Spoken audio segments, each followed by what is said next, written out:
GPSC દ્વારા જે એસીએફનું paper લેવામાં આવેલું હતું 30 તારીખના રોજ, એનું આપણે સોલ્યુશન જોઈ રહ્યા હતા. તો એનો ઓલરેડી પહેલો ભાગ જે છે એ અપલોડ કરી દીધેલો છે. પહેલા ભાગની અંદર આપણે કરંટ અફેર, પોલિટી એટલે કે બંધારણ અને ઇન્ટરનેશનલ અફેર્સના જેટલા પ્રશ્નો હતા એ બધાનું આપણે ડિસ્કસ કરી દીધેલું છે. આ એનો બીજો ભાગ છે. બીજા ભાગની અંદર આપણે જે છે એ આર્ટ એન્ડ કલ્ચરના જેટલા પણ ક્વેશ્ચન પૂછાયેલા છે એ બધાનું જે છે એ સોલ્યુશન જોઈએ. પહેલો પ્રશ્ન કહે છે કે અમદાવાદ ખાતેના સાયન્સ સિટીનું વ્યવસ્થાપન જે છે એ કયો વિભાગ કરે છે?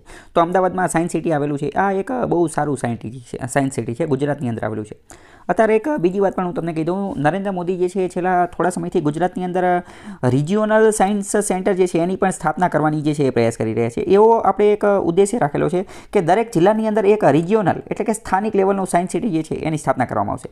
હમણાં થોડા સમય પહેલાં આપણે કચ્છની અંદર જે સ્મૃતિ મ્યુઝિયમ બનાવેલું હતું ભૂકંપ 2001ના ભૂકંપની અંદર જે મૃત્યુ પામેલા એની યાદમાં, તો એવી જ રીતે કચ્છની અંદર જે છે એ રિજિયોનલ સાયન્સ સેન્ટરની પણ સ્થાપના કરેલી હતી. તો આ પણ એક મુદ્દો છે, એ પણ તમારે ધ્યાને લેવાનો. અત્યારે આપણે અહીંયાની વાત કરવી, સાયન્સ સિટી અમદાવાદનું. તો એનું વ્યવસ્થાપન કરવાનું કામ જે છે એ ગુજરાત સરકારનો જે ડિપાર્ટમેન્ટ ઓફ સાયન્સ જે છે એ કરે છે. Department of science and technology, એના દ્વારા જે છે આખું અમલીકરણ કરવામાં આવે છે. તો આનો જવાબ જે છે એ બી આવશે.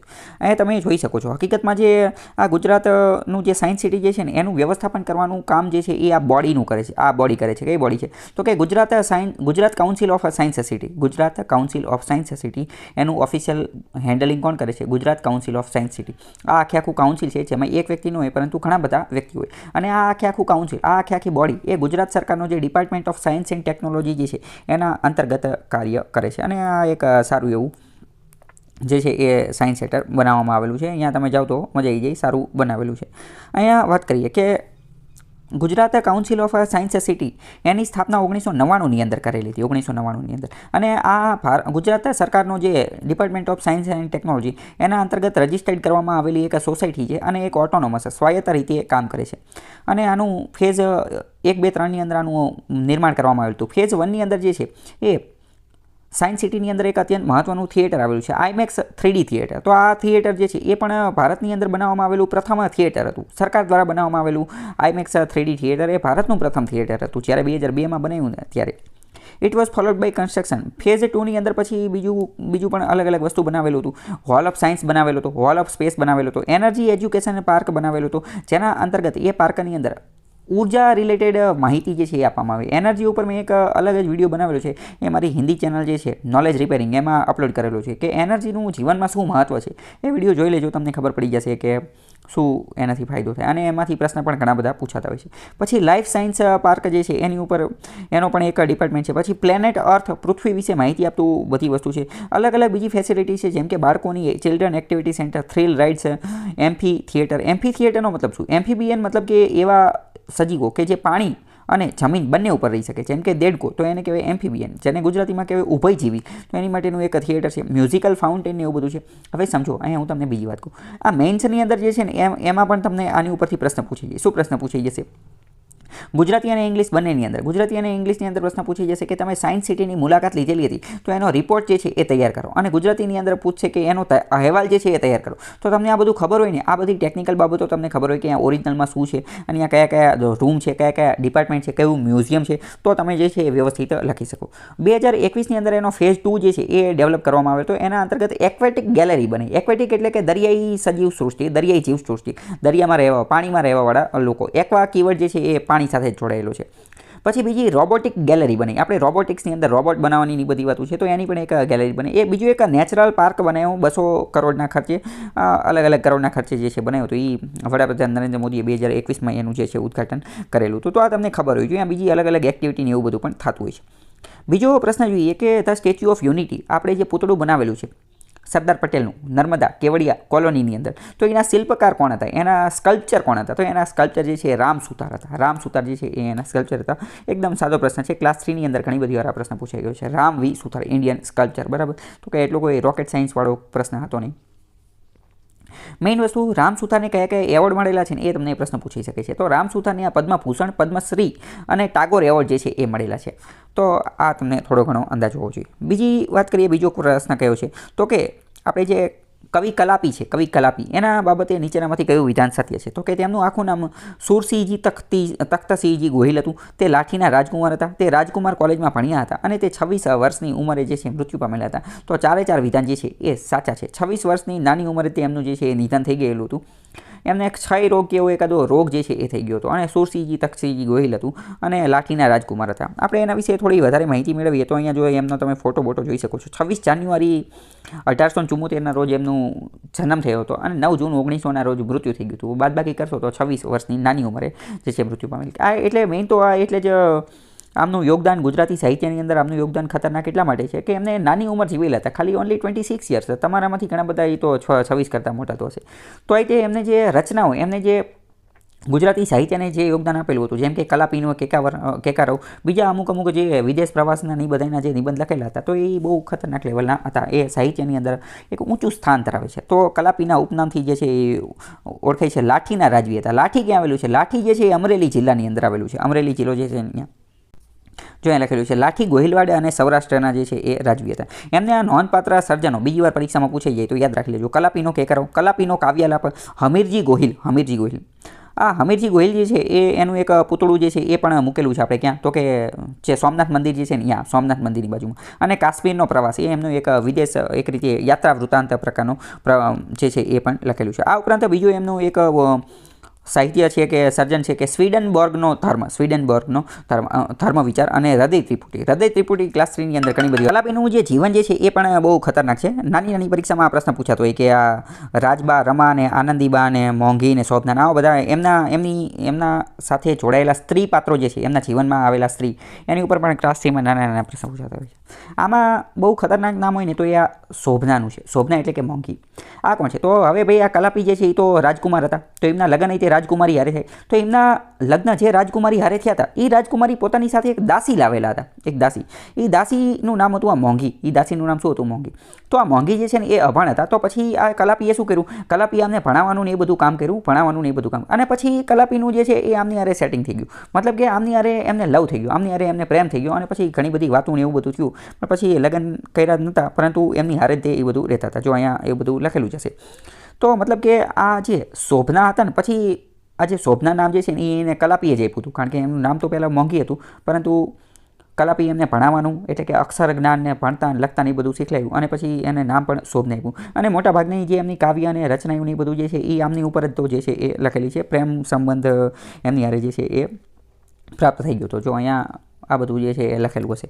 બાકી અહીંયા આગળ વાત કરીએ કે રમા, એમના જે મેઇન પત્ની હતા એ તો કોણ હતા? રમા સાથે આવેલી દાસી મોંઘી અને એની પછી શોભના. પણ ઢળેલી વત્સલતા, એમની ઉપર વત્સલતા જે છે, વત્સલતા એ ઢળી ગઈ હતી અને નિકટતાને બધું પ્રાપ્ત કર્યું હતું. પછી પ્રીતિમાં પરિણમી. હવે અહીંયા એ મતલબ કે પ્રેમ થઈ ગયો હતો. ભાઈ આમાં બધું કંઈ એટલું જે લખતા હોય ત્યારે અલગ એના શબ્દ જે છે એ અલગ વાપરેલા હોય. પછી આગળ જતાં જો એમને 1898માં શોભના સાથે લગ્ન પણ કરેલું હતું, વૈચારિક સંઘર્ષોના ની બધાના કારણે. જો પછી આગળ જતાં બધા વચ્ચે મતભેદને એવું બધું થતું હતું, એટલે કવિ કલાપીને ઝેર આપવામાં આવેલું હતું. ઝેર આપીને મારી દીધેલા હતા. એટલે તો 26 વર્ષની નાની વયે જે છે એ મૃત્યુ થઈ ગયું. પરંતુ આપણે ભાઈ એમને કોની યાર લગ્ન હતા શું હતું એ એટલું બધું કંઈ કામનું છે નહીં. આપણે એમને જે ગુજરાતી સાહિત્યની અંદર જે યોગદાન હતું એ બહુ ખતરનાક વસ્તુ છે. કારણ કે સમજો, વ્યક્તિ પોતાની પર્સનલ લાઈફ નિજી જીવનની અંદર શું કરે છે એનાથી કોઈ ફેર નથી પડતો. એનું કંઈક યોગદાન હોવું જોઈએ. કંઈક તો ગુજરાતી સાહિત્યમાં યોગદાન હતું, તો કલાપીનું શું હતું, કોની યાર લગ્ન કર્યા, કોની યાર ન કર્યા, એનાથી કોઈ ફેર નથી પડતો. બધા એમને કોને એમનું ગુજરાતી સાહિત્યના કારણે જ ઓળખે છે. તો કાવ્ય રચનાઓને સમાવતા કલાપીનો કેકારવ અને નું કાંતની હાથે 1903માં મરણોત્તર પ્રકાશન થયું હતું. તો કલાપીનો કેકારવ જે છે ને એ એમનું મૃત્યુ થઈ ગયું પછી એનું જે છે એ લોન્ચ કરવામાં આવેલી હતી અને એ કવિ કાંત જે છે ને એણે લોન્ચ કરી હતી. તો આ પણ તમને બીજી વાર જે છે એ વિધાનની અંદર જે છે એ પૂછી લેશે. પછી વાત કરીએ તો કે વર્ડ્સવર્થ, શેલી કીટ્સ વગેરેની રોમેન્ટિક કવિતા પરંપરાથી પ્રભાવિત કલાપીએ પોતાના કેટલાક નાટકોમાં, કાવ્યોમાં ભાવવાહી રૂપાંતરો અને અનુવાદ જે છે એ પણ કરેલું હતું. પછી વિશેષણના પ્રેમને કારણે એમને પ્રેમ, લવ રિલેટેડ રોમેન્ટિક બાબતોને એ બધું લખેલું હતું અને એમાં વિશેષણનો જે છે વ્યાપક સ્વરૂપમાં ઉપયોગ કર્યો હતો. અને આ વિશેષણની અંદર અમુક વાર એમને ઉપમાનો એનો ઉપયોગ કરેલો હતો. પ્રકૃતિ, પ્રભુ પ્રેમ અને ચિંતન, આ બધાના લઘુ કાવ્ય, સંસ્કૃત બધને એ બધાનો પણ જે છે એ પોતાની કાવ્ય શૈલીની અંદર ને એ બધાની અંદર ઉપયોગ કરે. 250ની આજુબાજુ રચના જે છે એ એમને કરેલી છે. તો કલાપીના કેકારવની વાત કરીએ તો કેકારવમાં વિવિધ સ્વરૂપો પરની કવિતા મળે છે. એમાં કવિતા અલગ અલગ પ્રકારની છે. ડાયવર્સિટી એની વિવિધતા ખૂબ વધારે છે. જેમ કે ઉત્કટ ઉર્મી અને ભાવનાશીલતા અને બોલતી ભાષાની સહજિકતા અભિવ્યક્ત કરવાનું જે છે એ પણ એમાં આપેલું છે. પછી કચાસોવાળી અને અમુક ગઝલ જે છે ગઝલ એ પણ એની અંદર જે છે એ એડ થયેલી છે. વાત કરીએ તો કવિ કાલિદાસ, મહાકવિ કાલિદાસ છે એણે મેઘદૂત, ઋતુસંહાર અને શૃંગાર શતક આવી બધી સંસ્કૃત રચનાઓ કરેલી હતી. તો આ બધું જે છે ને એ કલાપીએ વાંચેલું હતું અને આ બધી જે રચનાઓ હતી એની ઉપર એની અસર જે છે એ પણ કેકારોની કવિતા ઉપર દેખાય છે. તો આ પણ તમને વિધાનમાં મૂકી દેશે કે કાલિદાસનું જે મેઘદૂત, ઋતુસંહાર અને આ બીજી અમુક કૃતિઓ હતી એની છાપ, એની અસર જે છે એ કેકારોમાં જે છે એ જોવા મળે છે. બાકી એમને એવોર્ડ કયા કયા મળેલા તે થોડા અહીંયા જોઈ લો. એટલા બધા એવોર્ડ મળ્યા નહોતા કારણ કે જીવન એકદમ ટૂંકું હતું. એટલે કલાપી પુરસ્કાર જે છે એ મળેલો હતો અને કલાપી એમના નામ ઉપર કલાપી પુરસ્કાર પણ આપવામાં આવે છે. અને કલાપી મૂવી જે છે એ પણ બનાવવામાં આવેલું હતું. આ પણ અમુક વાર એવા પ્રશ્ન પૂછે છે. આ પેપરમાં જે એક બીજો પ્રશ્ન પૂછેલો હતો કે નીચેનામાંથી કઈ કઈ વસ્તુ જે છે એની ઉપર મૂવી બનેલી છે ગુજરાતી. તો કલાપી ઉપર પણ જે છે એ મૂવી જે છે એ બનેલું છે. આગળનો બીજો પ્રશ્ન જોઈએ કે કસ્તુરબા ગાંધીની બાબતે કયું વિધાન જે છે એ સત્ય નથી એટલે ખોટું વિધાન ગોતવાનું છે આમાંથી આપણે. કોઈ સ્થળ, નગર કે ગામનું નામ તેમના નામથી રખાયું નથી. તેમના પતિ કરતાં વધારે વયના મોટા હતા એટલે કે એમના પતિ કરતાં મોટા હતા. કસ્તુરબા ગાંધી એટલે આ જે ગાંધીજીના પત્ની હતા એની વાત કરે છે. તો સાચી વાત છે, ગાંધીજી કરતાં એ મોટા હતા. તેઓ આગા ખાન પેલેસ પૂના ખાતે અવસાન પામ્યા હતા અને તેઓ આગા ખાન પેલેસ નવી દિલ્હી ખાતે અવસાન પામ્યા હતા. હવે જો અહીંયા જોઈને જ ખબર પડી ગઈ જવાબ આ સી હશે કાં ડી હશે. કારણ કે આગા ખાન પેલેસ કાં પૂના અરે ત્યાં અવસાન પામ્યા કાં નવી દિલ્હી, બે જગ્યાએ એક આરે કેમ અવસાન પામે, અલગ અલગ જગ્યાએ જ અવસાન પામે. તો મતલબ કે આ પહેલાં બે તો કોઈ સેન્સલેસ કહી શકાય કે ઓટોમેટિક તમે 50-50 એ પહોંચી જાઓ. તો આમાંથી ખોટું કયું છે? ખોટું જે છે ને એ ડી આવશે કે તેઓ આગા ખાન પેલેસ નવી દિલ્હી ખાતે અવસાન પામ્યા હતા. કારણ કે આગા ખાન પેલેસ જે છે ને એ પૂના ખાતે આવેલું છે અને પૂના ખાતે ઓરિજિનલમાં અવસાન પામ્યા હતા. જ્યારે આમાં ખોટું પૂછેલું છે, સત્ય નથી એટલે ખોટું પૂછેલું છે. તો જવાબ શું આવશે? જવાબ ડી આવશે કે તેઓ આગા ખાન પેલેસ નવી દિલ્હી ખાતે અવસાન પામ્યા હતા. અહીંયા તમે કસ્તુરબા ગાંધી જે છે એનો ફોટો ને બધું જોઈ શકો છો. એનો જન્મની બધું ક્યારે થયું હતું એ બધું જે છે અહીંયા આપેલું છે. અહીંયા મહાત્મા ગાંધી એમના જે છે એ પતિ હતા અને પોરબંદરની અંદર ને એ બધા રહેવાનું ને એ બધું કામ કરતા હતા. અહીંયા તમે ધ્યાનપૂર્વક જોશો તો તમને ખ્યાલ આવશે અબાઉટની અંદર કે આગા ખાન પેલેસ પૂનાની અંદર જે છે એ એમને મૃત્યુ પામેલા હતા. આગા ખાન પેલેસ જે પૂના આવેલો છે અહીંયા એમનું મૃત્યુ થયું હતું, કંઈ દિલ્હીમાં નહોતું થયું. આગળનો બીજો પ્રશ્ન જોઈએ કે હિન્દુ મહિના આસોના પ્રથમ દિવસથી કયા તહેવારની શરૂઆત થાય છે? તો આસોનો પ્રથમ દિવસ જે છે ત્યારે નવરાત્રિની શરૂઆત થાય છે. આસો સુદ જે પ્રથમ નવરાત્રિ અને 9 દિવસ જે છે એ ચાલે અને પછી દશેરા. હવે જો અહીંયા તમે થોડુંક તમે લોજિક લગાવો તોય તમને ખબર પડે. હોળી અને ધૂળેટી તો ફાગણ મહિનાની અંદર આવે. ફાગણ કેમ? કારણ કે તમે એક વસ્તુ સાંભળેલી છે કે ફાગણિયાની કડીએ બેઠી કેસુડો લહેરાયો, બરાબર. તો આ હોળીનું ગીત છે. ફાગણિયાની કડીએ બેસી, બરાબર. તો હોળી ધૂળેટી તો ફાગણમાં આવે તો એ તો આવશે જ નહીં. બીજી વાત કરીએ દિવાળી જે છે ને, દિવાળી એની પછી તો નવા વર્ષની શરૂઆત થાય. દિવાળી પછી નવા વર્ષની શરૂઆત થાય. તો મતલબ કે દિવાળી કંઈ પ્રથમ મહિનો તો પ્રથમ દિવસ તો હોય છે ને, અહીંયા કહે છે કે પ્રથમ દિવસ. તો દિવાળી પછી તો નવું વર્ષ ચાલુ થાય અને એ ગુજરાતી કેલેન્ડરનું તો નવું વર્ષ છે, વિક્રમ સંવતનું. વિક્રમ સંવતનું અત્યારે આપણે 2079માં ચાલે છે. એ તો ખબર છે ને, ઘણા બધાને એ ન ખબર હોય કે આપણે હેપી ન્યૂ યર, સાલ મુબારક બધાને કહેતા હોય. પણ વર્ષ કેવું ચાલુ થયું? ગુજરાતી કેલેન્ડર અનુસાર એટલે કે વિક્રમ સંવત અનુસાર 2078 વર્ષ પૂરા થઈ ગયા છે અને વિક્રમ સંવતમાં આપણે 2079ની અંદર જે છે એની અંદર આપણે એન્ટ્રી લઈ લીધી છે, એની અંદર આપણે પહોંચી ગયા છીએ. તો આ કેલેન્ડર કેવું છે? કારતક માગસર પોષ મહાવાળું રહ્યું ને એ આપણે ગુજરાતી કેલેન્ડર છે, વિક્રમ સંવત કહેવામાં આવે છે, બરાબર. તો દિવાળી એ આવે ને કેમ? કારણ કે દિવાળીની પછી તો આપણે નવા વર્ષની શરૂઆત થઈ છે. દિવાળીની પછીનો બીજો દિવસ કયો હોય છે? નવું વર્ષ. તો દિવાળી તો હકીકતમાં વર્ષનો છેલ્લો દિવસ હોય. તો આ તો કે પ્રથમ દિવસ. દશેરાની વાત કરીએ તો એ તમને એટલો તો આઈડિયા આવે કે દશેરા જે ટોટલ 9 દિવસ હોય એની પછી આવે તો એ તો દસમના દિવસે આવે. તો આ પ્રથમ દિવસની વાત કરીએ તો એ પણ આવે ને. તો જવાબ ખાલી એક જ બચે છે, નવરાત્રિ. એનો પ્રશ્ન જોઈએ તો ગુજરાતની સૌથી લાંબામાં લાંબી અને ટૂંકામાં ટૂંકી નદી કઈ છે? Longest and shortest. તો સૌથી લાંબામાં લાંબી નદી જ્યારે કહીને તો સાબરમતી આવે અને જ્યારે સૌથી મોટી નદી કહીને સૌથી મોટી નદી તો નર્મદા આવે. કેમ? કારણ કે આ લાંબી નદી જ્યારે કહેતા હોય તો એ સાઇઝની વાત કરતા હોય, લંબાઈની વાત કરતા હોય. જ્યારે મોટી નદી કહેતા હોય ત્યારે એની અંદર પાણીનો જથ્થો કેટલો રહેલો છે એની વાત કરતા હોય. તો પાણીનો જથ્થો વધારે જે છે ને એ નર્મદામાં રહેલો છે. જ્યારે લંબાઈની વાત કરે છે તો લંબાઈમાં તો સાબરમતી જે છે ને એ મોટી છે. અને એ રીતે ગુજરાતની વાત કરવાની છે, ખાલી ગુજરાતની કહે છે એટલે, બરાબર. બાકી તો ભારતની તો ગંગા સૌથી મોટી નદી છે, 25 કિલોમીટર જે છે એ એની લંબાઈ છે. પણ અહીંયા નાનો પ્રશ્ન પૂછેલો છે ક્લાસ 3 તલાટી લેવલનો. તો જવાબ શું આવશે? સાબરમતી અને આજી. ટૂંકામાં ટૂંકી કઈ છે? આજી છે. આગળનો બીજો પ્રશ્ન કયો છે? તો કે મહમૂદ બેગડાએ કોની સ્મૃતિમાં અડાલજની વાવ બનાવી હતી? અડાલજની વાવ જે છે એ મોહમ્મદ બેગડાએ બનાવી હતી. હકીકતમાં તો અડાલજની વાવ જે છે ને એ વીરસિંહ વાઘેલાના પત્ની રૂડાબાઈએ બનાવેલી હતી. વીરસિંહ વાઘેલાના પત્ની રૂડાબાઈએ બનાવેલી હતી.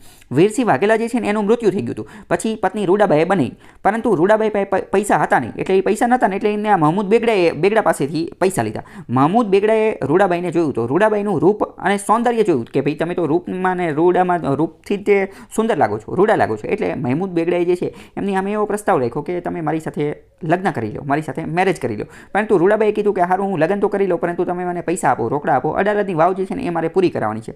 એ તમે જો પૈસા આપતા હોય તો હું તમારા લગ્ન કરી લઉં. તો પછી એમ કરી અને એમની સાથે જે છે લગ્ન કરી લીધા હતા. અડાલજની વાવ પણ અત્યંત મહત્વનો ટોપિક છે, કારણ કે સમજો મેં તમને હમણાં કીધું ને તો મેન્સની અંદર પણ આમાં પ્રશ્ન પૂછાઈ જાય. GS 1નું જે પેપર આવે ને આર્ટ એન્ડ કલ્ચર, તો એમાં તો ડાયરેક્ટ જ પ્રશ્ન પૂછાઈ જાય કે અડાલજની વાવનું મહત્વ જણાવો, એનું ઐતિહાસિક મહત્વ જણાવો. અત્યારે જે છે એના સંવર્ધન માટે, કન્ઝર્વેશન માટે શું કરવું છે? ગુજરાતી ઇંગ્લિશમાં પણ પ્રશ્ન પૂછાઈ જાય કે અડાલજની વાવની તમે મુલાકાત લીધેલી હતી તો એની ઉપરનો અહેવાલ લખો, એની ઉપરનો જે છે એ રિપોર્ટ લખો. આની ઉપરમાં મેં ડિટેલમાં જે છે આ બધી વસ્તુ સમજાવેલું છે કે આની અંદરનું સ્થાપત્ય કયું છે, આની અંદર કયા કયા શિલ્પ આવેલા છે, એ શિલ્પનું મહત્વ શું છે, આનું ઐતિહાસિક મહત્વ શું છે, આનું સાંસ્કૃતિક મહત્વ શું છે, આનું ધાર્મિક મહત્વ શું છે, અને સાથે સાથે આ લોકોને પાણી પીવા માટે વોટર કન્ઝર્વેશન, વોટર હાર્વેસ્ટિંગ માટેની પણ અત્યંત મહત્વની ટેકનિક જે છે એ છે. તો આની ઉપર એક મેં અલગ જ વિડીયો બનાવેલો છે, એ તમે જોઈ લેજો. GS 1નું પ્લેલિસ્ટ જે છે એમાં પણ મેં બધી વસ્તુ જે છે એ ડિટેલમાં સમજાવેલી છે, બરાબર? એ તમે જોઈ લેજો એટલે તમને ખ્યાલ આવી જાય. એની લિંક જે છે એ તમને ડિસ્ક્રિપ્શનમાં મળી જશે. જો આ બધું લખેલું છે કે અડાલજની ગામની સીમમાં વીરસિંહ વાઘેલાની પત્ની રાણી રૂડીબાઈ માટેનું બાંધકામ શરૂ થયું હતું, યુદ્ધમાં માર્યો ગયો હતો ને એ બધી વસ્તુ, બરાબર? અમે તમને જે સ્ટોરી કીધી એમાં લખેલી છે. એવું કે સ્ટોરી બોરી આમાં કંઈ પરીક્ષામાં પૂછાય નહીં. એનું સ્થાપત્ય કયું છે? તો કે લાઇમસ્ટોન, ચૂનાના પથ્થરથી બનાવેલી છે, જયા પ્રકારની વાવ છે. એ બધું મેં તમને કીધું, નોલો વિડીયો તમે જોઈ લેજો એટલે તમને ખ્યાલ આવી જાય. મેન્સમાં પણ આવા બધા પ્રશ્નો જે છે પૂછાતા હોય, આમાં તમે જો પાસ થઈ જાઓ તો મેન્સ તો દેવી જ પડશે. એન્જિનિયરિંગનું પણ લેટેસ્ટ લેવલનું, એડવાન્સ લેવલનું જે છે એ પ્રતિક માનવામાં આવે છે. ગણેશજીનું શિલ્પ ને એવું બધું દેખાય છે. કયા કયા શિલ્પ છે, શિલ્પ કલા કઈ કઈ છે, એ બધું પણ મેં ડિટેલમાં સમજાવેલું છે. વિડીયો જોઈ લેજો. આગળનો પ્રશ્ન જોઈએ કે ગુજરાતના પિરોટન ટાપુ બાબતે નીચેનામાંથી કયું વિધાન જે છે એ સત્ય છે? પિરોટન ટાપુ પહેલાં તો જામનગરની અંદર આવેલા છે. સત્ય વિધાન કહેવાયેલું છે. તે વિશ્વમાં સૌથી વધુ કરચલા ધરાવે છે. પહેલાં તો અતિશયોક્તિ, આખા વિશ્વમાં સૌથી વધુ કરચલા, તો અને આપણે કોઈ દી જોયું ન.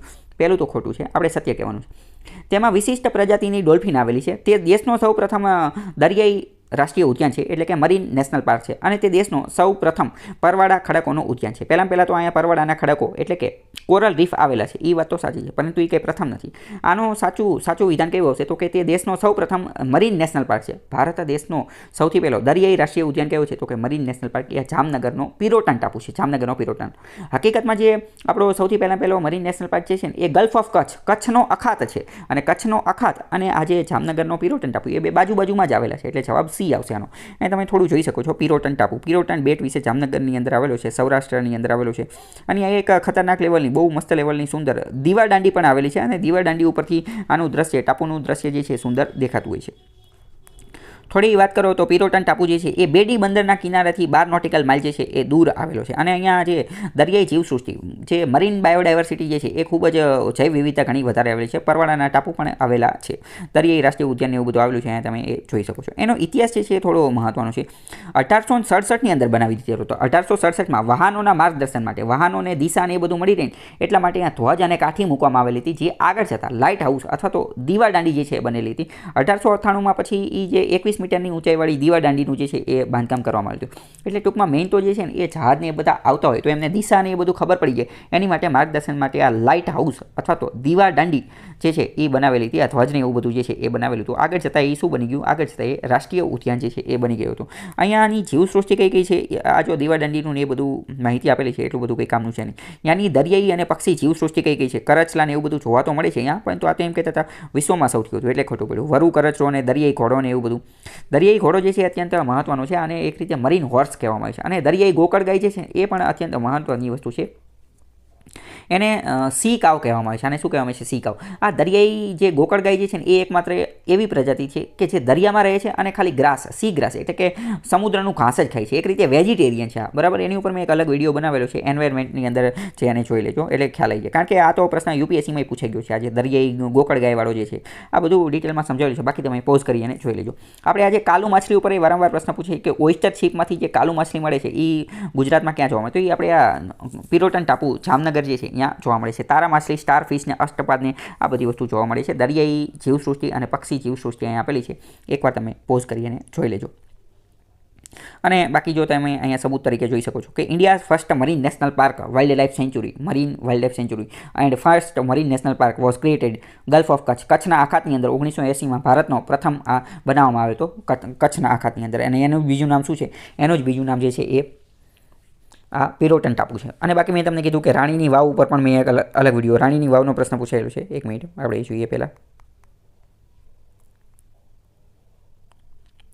બીજો પ્રશ્ન એ છે કે પાટણ ખાતે રાણીની વાવ કોણે બંધાવેલી હતી? તો રાણીની વાવ જે છે એ રાણી ઉદયમતીએ બનાવેલી હતી. રાણી ઉદયમતી જે છે એણે રાણીની વાવ બનાવેલી હતી. આને રાની કી વાવ કહે છે. Queens stepwell. આપણે એકાદી કરન્સી નોટ જે છે 100 રૂપિયાની નોટ, એની ઉપર પણ આનું ચિહ્ન જે છે એ આપેલું છે. મેન્સમાં પણ આ પ્રશ્ન જે છે પૂછાઈ શકે છે. રાણીની વાવનું સ્કલ્પચર, એનું આર્થિક મહત્ત્વ, સામાજિક મહત્ત્વ, ધાર્મિક મહત્વ અને જે કલ્ચરલ વોટર હાર્વેસ્ટિંગ ટેકનિક એ બધું આવેલું છે. એની ઉપર મેં અલગ વિડીયો બનાવેલો છે, એ તમે જોઈ લેજો. બાકી મેં તમને કીધું કે આ જીપીએસસી મેન્સ GS1 માટેનું મેં એક પ્લેલિસ્ટ બનાવેલું છે. એમાં મેં આવા ઘણા બધા ટોપિક જે છે એ કવર કરેલા છે, જ્યાં તમને પ્રિલિમ્સ અને મેન્સની અંદર ઘણા બધા જે છે કામ આવશે. જેમ કે આ પાડિયા ઉપરનો ટોપિક એ પૂછાઈ ગયેલો છે, મેન્સમાં પૂછાઈ જાય, પ્રિલિમ્સમાં પૂછાઈ જાય.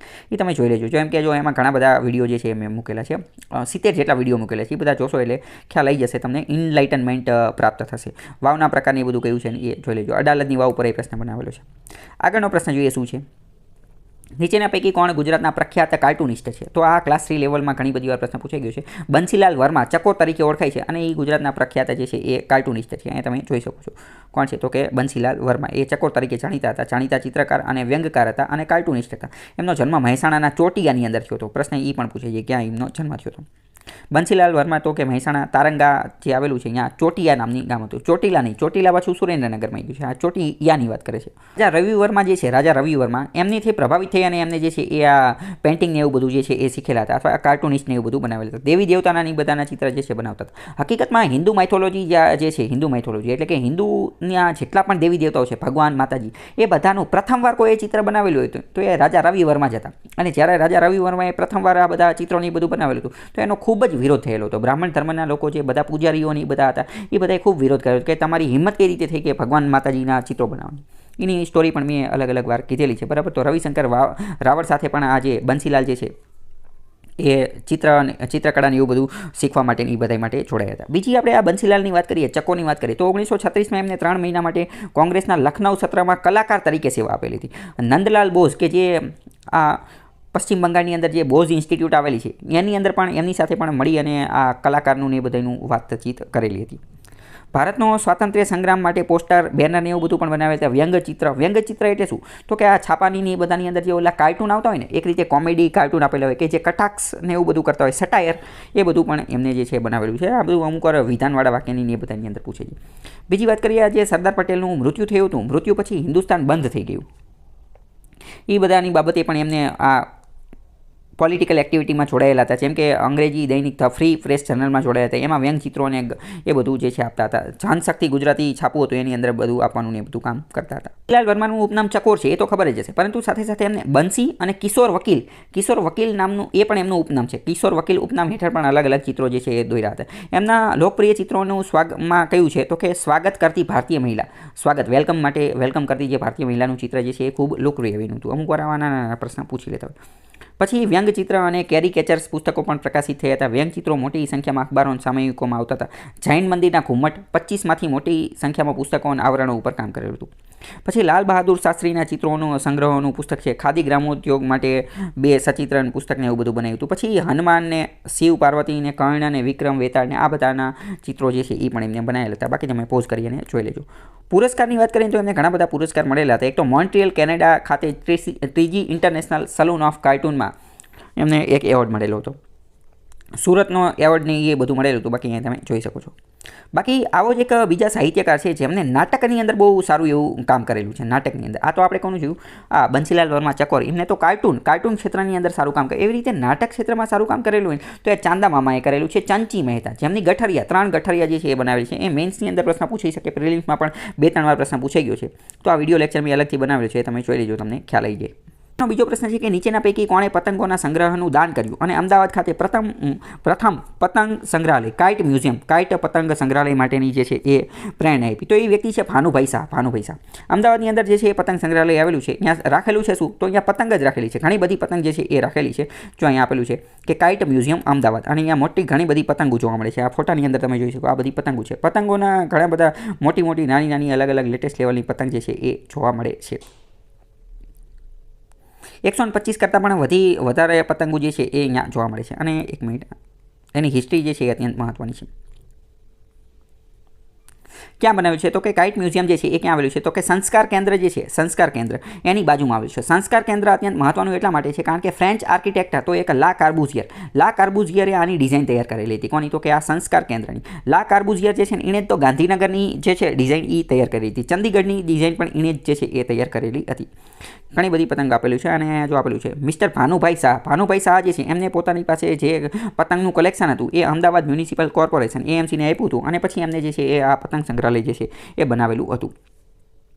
એમને પતંગ રાખવાનો નહીં બધો ખૂબ જ શોખ હતો એટલે આ કરેલું હતું. નીચે જો બધા ફોટાને એવું બધું આપેલું છે કે પતંગો કઈ રાખેલી છે એ તમે એકવાર પોઝ કરી અને જોઈ લેજો. એ મ્યુઝિયમ જે છે ત્યાં ઘણી બધી અલગ પ્રકારની વેરિયસ કલેક્શન ઓફ કાઇટ્સ અલગ પ્રકારની પતંગ મૂકેલી છે અને પતંગ કઈ રીતે બનાવવાનું ને એ બધું પણ આપેલું છે. પતંગ ઉપર જે મિરર વર્ક કરેલું હોય એટલે કે અરીસાથી અથવા કાચનું જે કામ કરેલું એ પણ આપેલું છે. જાપાનીઝ પતંગો પણ મૂકેલી છે. બ્લોક પ્રિન્ટવાળી પતંગ જે છે એ પણ મૂકેલી છે.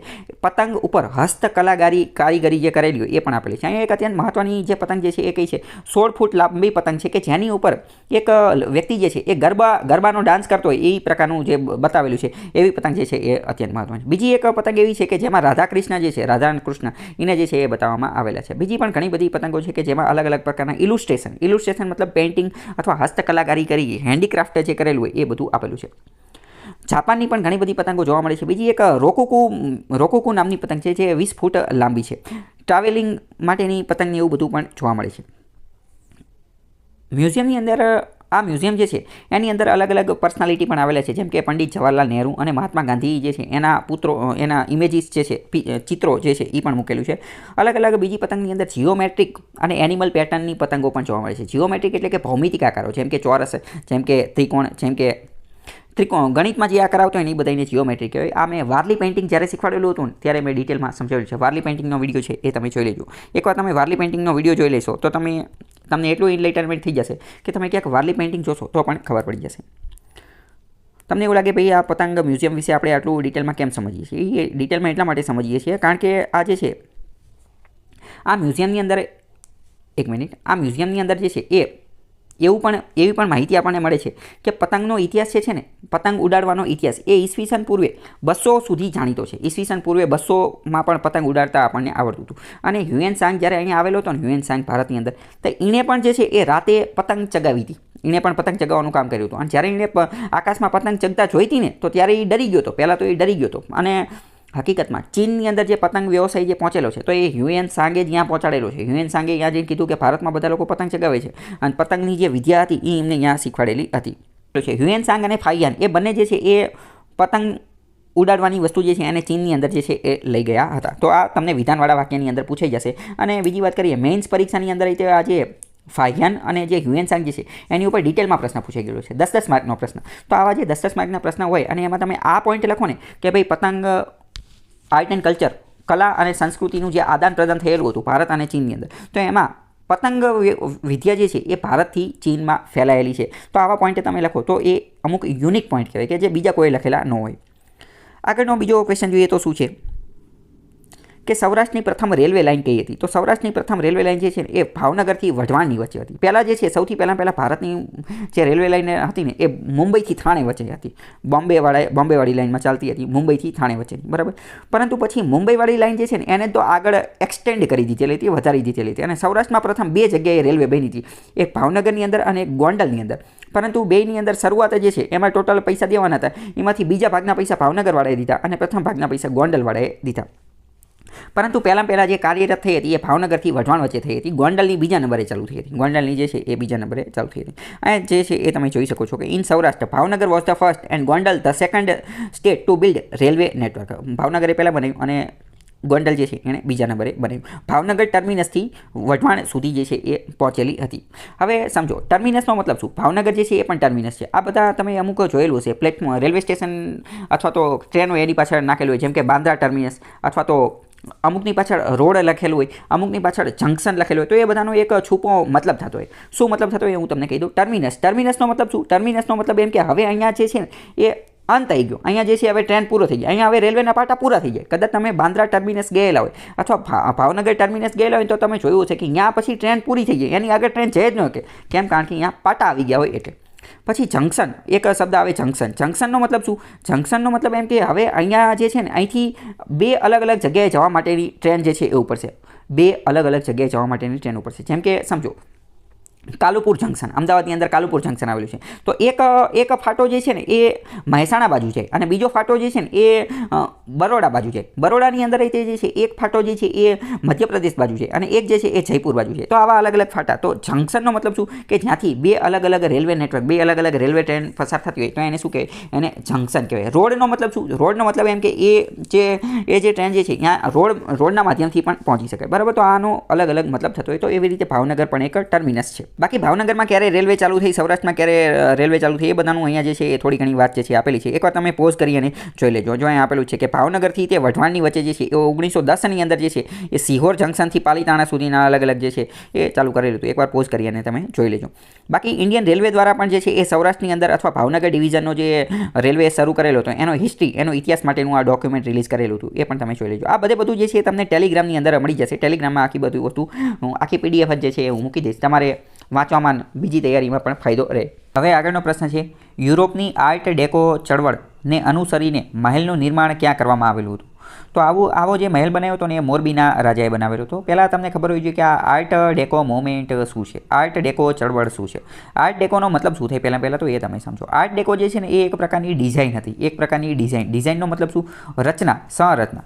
અને આની ઉપરથી આર્ટ ડેકો શું હતું? એક ડિઝાઇન, એક સંરચના હતી. એની ઉપરથી જે બિલ્ડિંગ બની ને એને કીધું આર્ટ ડેકો આર્કિટેક્ચર સ્ટાઇલ. અને આ જ આર્ટ ડેકોનો ઉપયોગ કરી અને અમુક કપડાં પણ બનતા હતા. આ જ આર્ટ ડેકોનો ઉપયોગ કરી અને અમુક પેઇન્ટિંગ પણ બનતા હતા. મતલબ કે આર્ટ ડેકો જે છે એ કંઈ માત્ર અને માત્ર આર્કિટેક્ચર, સ્થાપત્ય, બિલ્ડિંગ, બાંધકામમાં જ વપરાતી હતી એવું ન હતું. બીજા પણ અલગ અલગ જગ્યાએ ફેશનમાં ને એ બધામાં પણ વપરાતી હતી. હવે આર્ટ ડેકો શું હતું એ થોડી વાત કરીએ. તો કે what is art deco? Art deco એક રીતનું પોપ્યુલર ડિઝાઇન હતી કે જે 1920થી 1930ના સમયગાળા દરમિયાન જોવા મળેલી હતી, જે મુખ્યત્વે અમેરિકા અને યુરોપના દેશોની અંદર જોવા મળેલી હતી. ખાસ તો આનો ઉદ્ગમ જે છે ને એ ફ્રાન્સથી થયેલું હતું અને ફ્રાન્સમાં પણ ખાસ કરીને પેરિસથી જે છે એ આનો ઉદ્ભવ જે છે એ થયેલું હતું. આની અંદર મોટાભાગની સ્ટાઇલ જે છે, મોટાભાગની જે ડિઝાઇન, સંરચના જે છે એ હાથેથી બનાવવામાં આવતી હતી, મેન મેડ મટીરિયલથી બનતી હતી. અને બીજી વાત કરીએ તો આમાં જેટલી પણ ડિઝાઇન બનાવવામાં આવતી હતી ને એમાં જીઓમેટ્રિક એટલે શું? ભૌમિતિક આકારો એટલે કે જે ગણિતની અંદર, ભૂમિતિની અંદર આવતા હોય, જેમ કે ગોળ, જેમ કે ત્રિકોણ, જેમ કે ચોરસ, જેમ કે લંબચોરસ, જેમ કે રેખા, જેમ કે બિંદુ. આ બધા જે છે એ જીઓમેટ્રિક કહેવાય. વારલી પેઇન્ટિંગની અંદર પણ સેમ આ જ વસ્તુ હોય. તો એવા બધાનો ઉપયોગ કરતા હતા. સાથે સાથે સ્લીકનો ઉપયોગ કરતા. સ્લીકનો મતલબ શું થાય? પોલિશ્ડ, ચળકડાટવાળી, ચકચકાટ હોય ને જે ચમકતું હોય એ, બરાબર, એકદમ લીસું જે હોય એ. તો એ પ્રકારની વસ્તુનો જે છે એ ઉપયોગ કરતા હતા અને આનો અલગ અલગ જગ્યાએ જે છે એ ઉપયોગ થતો હતો. અહીંયા જો આ ઉપર એક બિલ્ડિંગ આપેલી છે, બરાબર. તો આ બિલ્ડિંગની અંદર તમે જુઓ, ધ્યાનપૂર્વક જોશો તો અહીંયા ત્રિકોણ છે, આ અર્ધગોળ છે. તો મતલબ કે જીઓમેટ્રિક શેપ, ભૌમિતિક આકારોનો ઉપયોગ થયેલો છે અને સપાટીને એ બધું પણ ચળકાટવાળું, સ્લીક ને એવું બધું રાખેલું છે. એવી જે બિલ્ડિંગ બનતી હતી એને શું કહેતા હતા? આર્ટ ડેકો કહેતા હતા. આર્ટ ડેકોના ઘણા બધા જે સ્ટ્રક્ચર જે છે એ મુંબઈની અંદર, બોમ્બેની અંદર પણ આવેલા છે. મુંબઈની અંદર સૌથી વધુ સ્ટ્રક્ચર જે છે ભારતની અંદર આર્ટ ડેકોના એ આવેલા છે. તમારે આજે પેરિસ જે છે એને પણ તમારે ખાસ યાદ રાખવાનું છે. આર્ટ ડેકો આર્કિટેક્ચર શું છે? તો કે બિલ્ડિંગની અંદર સ્લીક હોય અને ડેકો બિલ્ડિંગની અંદર સ્લીક લિનિયર અપિયરન્સ હોય. લિનિયર એટલે કે સીધી રેખામાં દેખાતા હોય, સીધી રેખામાં. તમે એના જો અહીંયા તમે ધ્યાનપૂર્વક જોશો ને તો ઉપર પણ બધી વસ્તુ જે છે એ રેખા જે છે એ એકદમ સીધી લાઇનમાં હોય ને એવું દેખાતું હશે.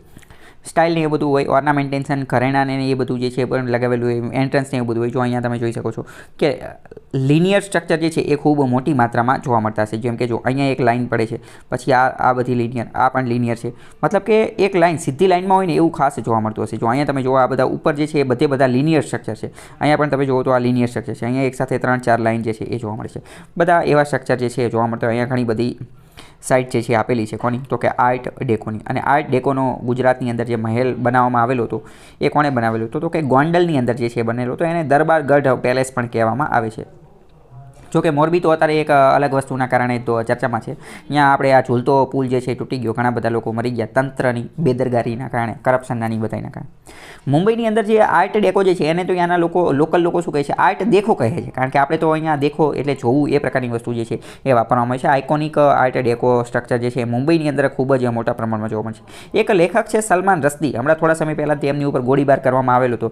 એમને પણ પોતાનો એક પુસ્તક લખેલી છે, એક નિબંધ લખેલો છે. એમની અંદર એ પુસ્તકનું નામ છે બોમ્બે મેરી જાન. એની અંદર પણ એમને આ સ્ટાઇલના ખૂબ જ વખાણ કરેલા છે અને આ બધાની અંદર લખેલું છે કે આ આર્ટ ડેકો સ્ટાઇલ જે છે એ ખૂબ જ સારી છે. મુંબઈને તમને ખ્યાલ હશે કે 7 દ્વીપનું શહેર, 7 આઇલેન્ડ સિટી પણ કહેવામાં આવે છે, કારણ કે મુંબઈ જે છે અત્યારે જે જગ્યાએ છે ત્યાં પહેલાં 7 અલગ અલગ આઇલેન્ડ હતા, દ્વીપ હતા, પછી એ બનાવેલું હતું, એને શહેર તો પછી બન્યું. આર્ટ ડેકો મુવમેન્ટની હિસ્ટ્રી આપણે થોડી જોવાની કોશિશ કરીએ તો આ શું છે, અમાલ્ગેશન ઓફ ડિફરન્ટ આર્ટિસ્ટિક સ્ટાઇલ, અલગ અલગ જે આર્ટિસ્ટિક કલાની જે સ્ટાઇલ હતી એ બધાનું અમાલ્ગેશન એટલે કે એ બધાનું મિશ્રણ છે. આની અંદર બોલ્ડ જીઓમેટ્રિક ફોર્મ પણ આવે, ક્યુબિઝમ ને એ બધું પણ આવે, બ્રાઇટ કલર એટલે કે ઘાટા કલરોનો એનો ઉપયોગ કરવામાં આવે, ફાવિઝમ, પછી મોટિવ્સ એટલે અમુક ઉપસેલી વસ્તુ હોય ને, જે ઉપસેલી વસ્તુ એ બધી વસ્તુ જે છે એ લગાવવામાં આવતી હોય. બહારથી આમ જે પિલ્લર ટાઈપનું અથવા જે ઉપરથી ઉપસેલું ને એ બધું હોય ને એ પ્રકારની વસ્તુ મોટિવ્સ જે છે એ લગાવવામાં આવતી હોય, લક્ઝરીનું ને એ બધું. આને એક રીતે આખી સ્ટાઇલ જે છે ને એને ઇન્ડસ્ટ્રીયલાઇઝેશન, ઔદ્યોગિકરણની પછી આર્કિટેક્ચર છે એની પછી જે ઉદ્ભવેલી બાંધકામની શૈલી જે છે એ પણ કહેવામાં આવે છે, અને મોડર્ન આર્કિટેક્ચર સ્ટાઇલ જે છે એ પણ કહેવામાં આવે છે. બાકી અહીંયા તમે જોઈ શકો છો કે આર્ટ ડેકો પેલેસ મોરબીની અંદર જે છે એ આવેલું છે. અહીંયા એના ફોટો તો આપેલો નહીં હોય, કદાચ આપેલો હોય તો આ રહ્યો દરબારગઢ પેલેસ જે છે એ કહેવામાં આવે છે. બાકી અહીંયા આ બધું લખેલું છે એ તમે પોઝ કરી અને જોઈ શકો છો. હવે આગળનો બીજો પ્રશ્ન છે કે કવિ કલાપી, દુલાભાયા કાગ, કવિ કાંત અને કે લાલમાં કઈ બાબતો સમાન હતી, એ કઈ બાબત જે છે સમાન હતી? તો આ બધાની વાત કરીએ ને તો તે તમામ કવિ હતા, એ વાત તો ખોટી છે, કારણ કે આજે કે લાલ જે છે એ તો જાદુગર હતા, એટલે એની તો કંઈ લેવા દેવા નથી. પરંતુ આનો જવાબ આવશે તે તમામ અમરેલી જિલ્લાના વતની હતા. હવે આમાં તે જુઓ, આમાં તમે ઓપ્શન જુઓ, આમાં ઓપ્શન જુઓ તમે ડાયરેક્ટ જ 50-50માં પહોંચી જાઓ, કારણ કે પહેલું એમ કહે છે તે તમામ કવિ હતા, તમામને પદ્મભૂષણ મળેલો છે. અહીંયા કહે છે તે તમામ અમરેલી જિલ્લાના હતા, અને એમ કહે છે તે તમામ સુરેન્દ્રનગર જિલ્લાના હતા. હવે કોઈ પણ સાદો વ્યક્તિ હોય, કોઈ પણ કદાચ એટલી બધી ખબર ન પડતી હોય તો એટીક તો એને ખબર પડે કે જવાબ કાં સી આવશે અને કાં ડી આવશે. કેમ? કારણ કે કાં તો બધા અમરેલીના છે અને કાં તો સુરેન્દ્રનગરના, બે તો એકારે આવશે નહીં, તો ઓટોમેટિક 50-50માં જે છે એ પહોંચી જશે. તો જવાબ આવશે એ બધા અમરેલી જિલ્લાના હતા. આગળનો બીજો ક્વેશ્ચન શું છે કે ભરૂચ બાબતે નીચેના કયા વિધાનો જે છે એ સત્ય છે? તો કે સોલંકી શાસનકાળ પૂર્વ તે ગુજરાતની રાજધાની હતું, તે ભૃગુ તીર્થ તરીકે જાણીતું છે, તે શુક્લ તીર્થ, કબીરવડ અને લલ્લુભાઈની હવેલી માટે પ્રખ્યાત છે, અને તે પાલક રાજ્ય તરીકે જાણીતું છે. હવે આપણે સત્ય વિધાન જે છે એ કહેવાના છે. તો તે ભૃગુ તીર્થ તરીકે જાણીતું છે, તો પહેલું વિધાન જે છે એ સાચું છે.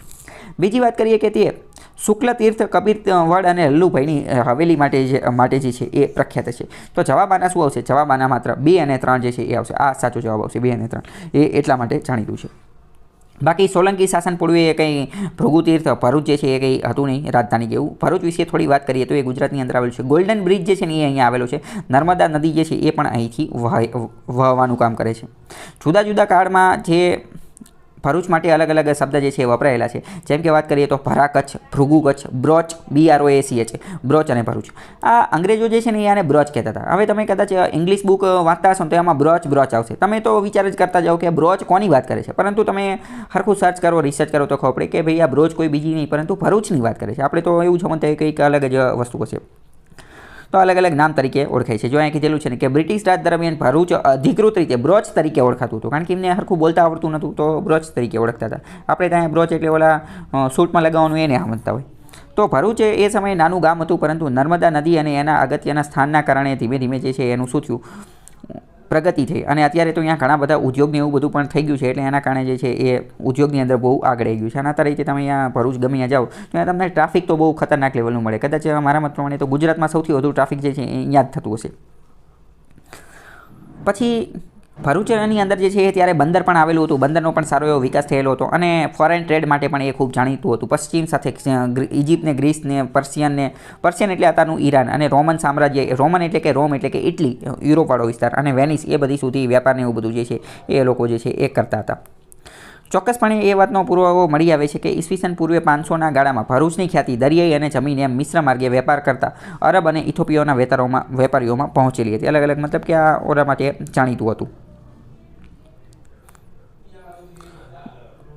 આનો થોડો ઇતિહાસ જોઈએ તો નર્મદા નદીના તટ ઉપર વસેલું આ શહેર જે છે ઈસવીસન પૂર્વે 500થી પણ અસ્તિત્વ ધરાવતું પ્રાચીન ઐતિહાસિક નગર છે.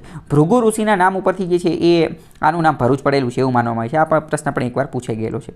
આ વિસ્તાર કે જે લક્ષ્મીની માલિકી હેઠળ હતી તેમાં કામ ચલાવ રહેવાની ભૃગુ ઋષિ જે છે એ પહેલાં લક્ષ્મીની માલિકીનો હતો. ભૃગુ ઋષિએ રહેવાની જગ્યા માંગી અને પછી એમને જગ્યા આપી દીધી અને ભૃગુ ઋષિએ પછી ક્યારેય એ સ્થળ છોડ્યું નહોતું. ત્યાં તે પછી એમનું મૃત્યુ થયેલું હતું અને પૌરાણિક બંદર તરીકે પણ જાણીતું છે.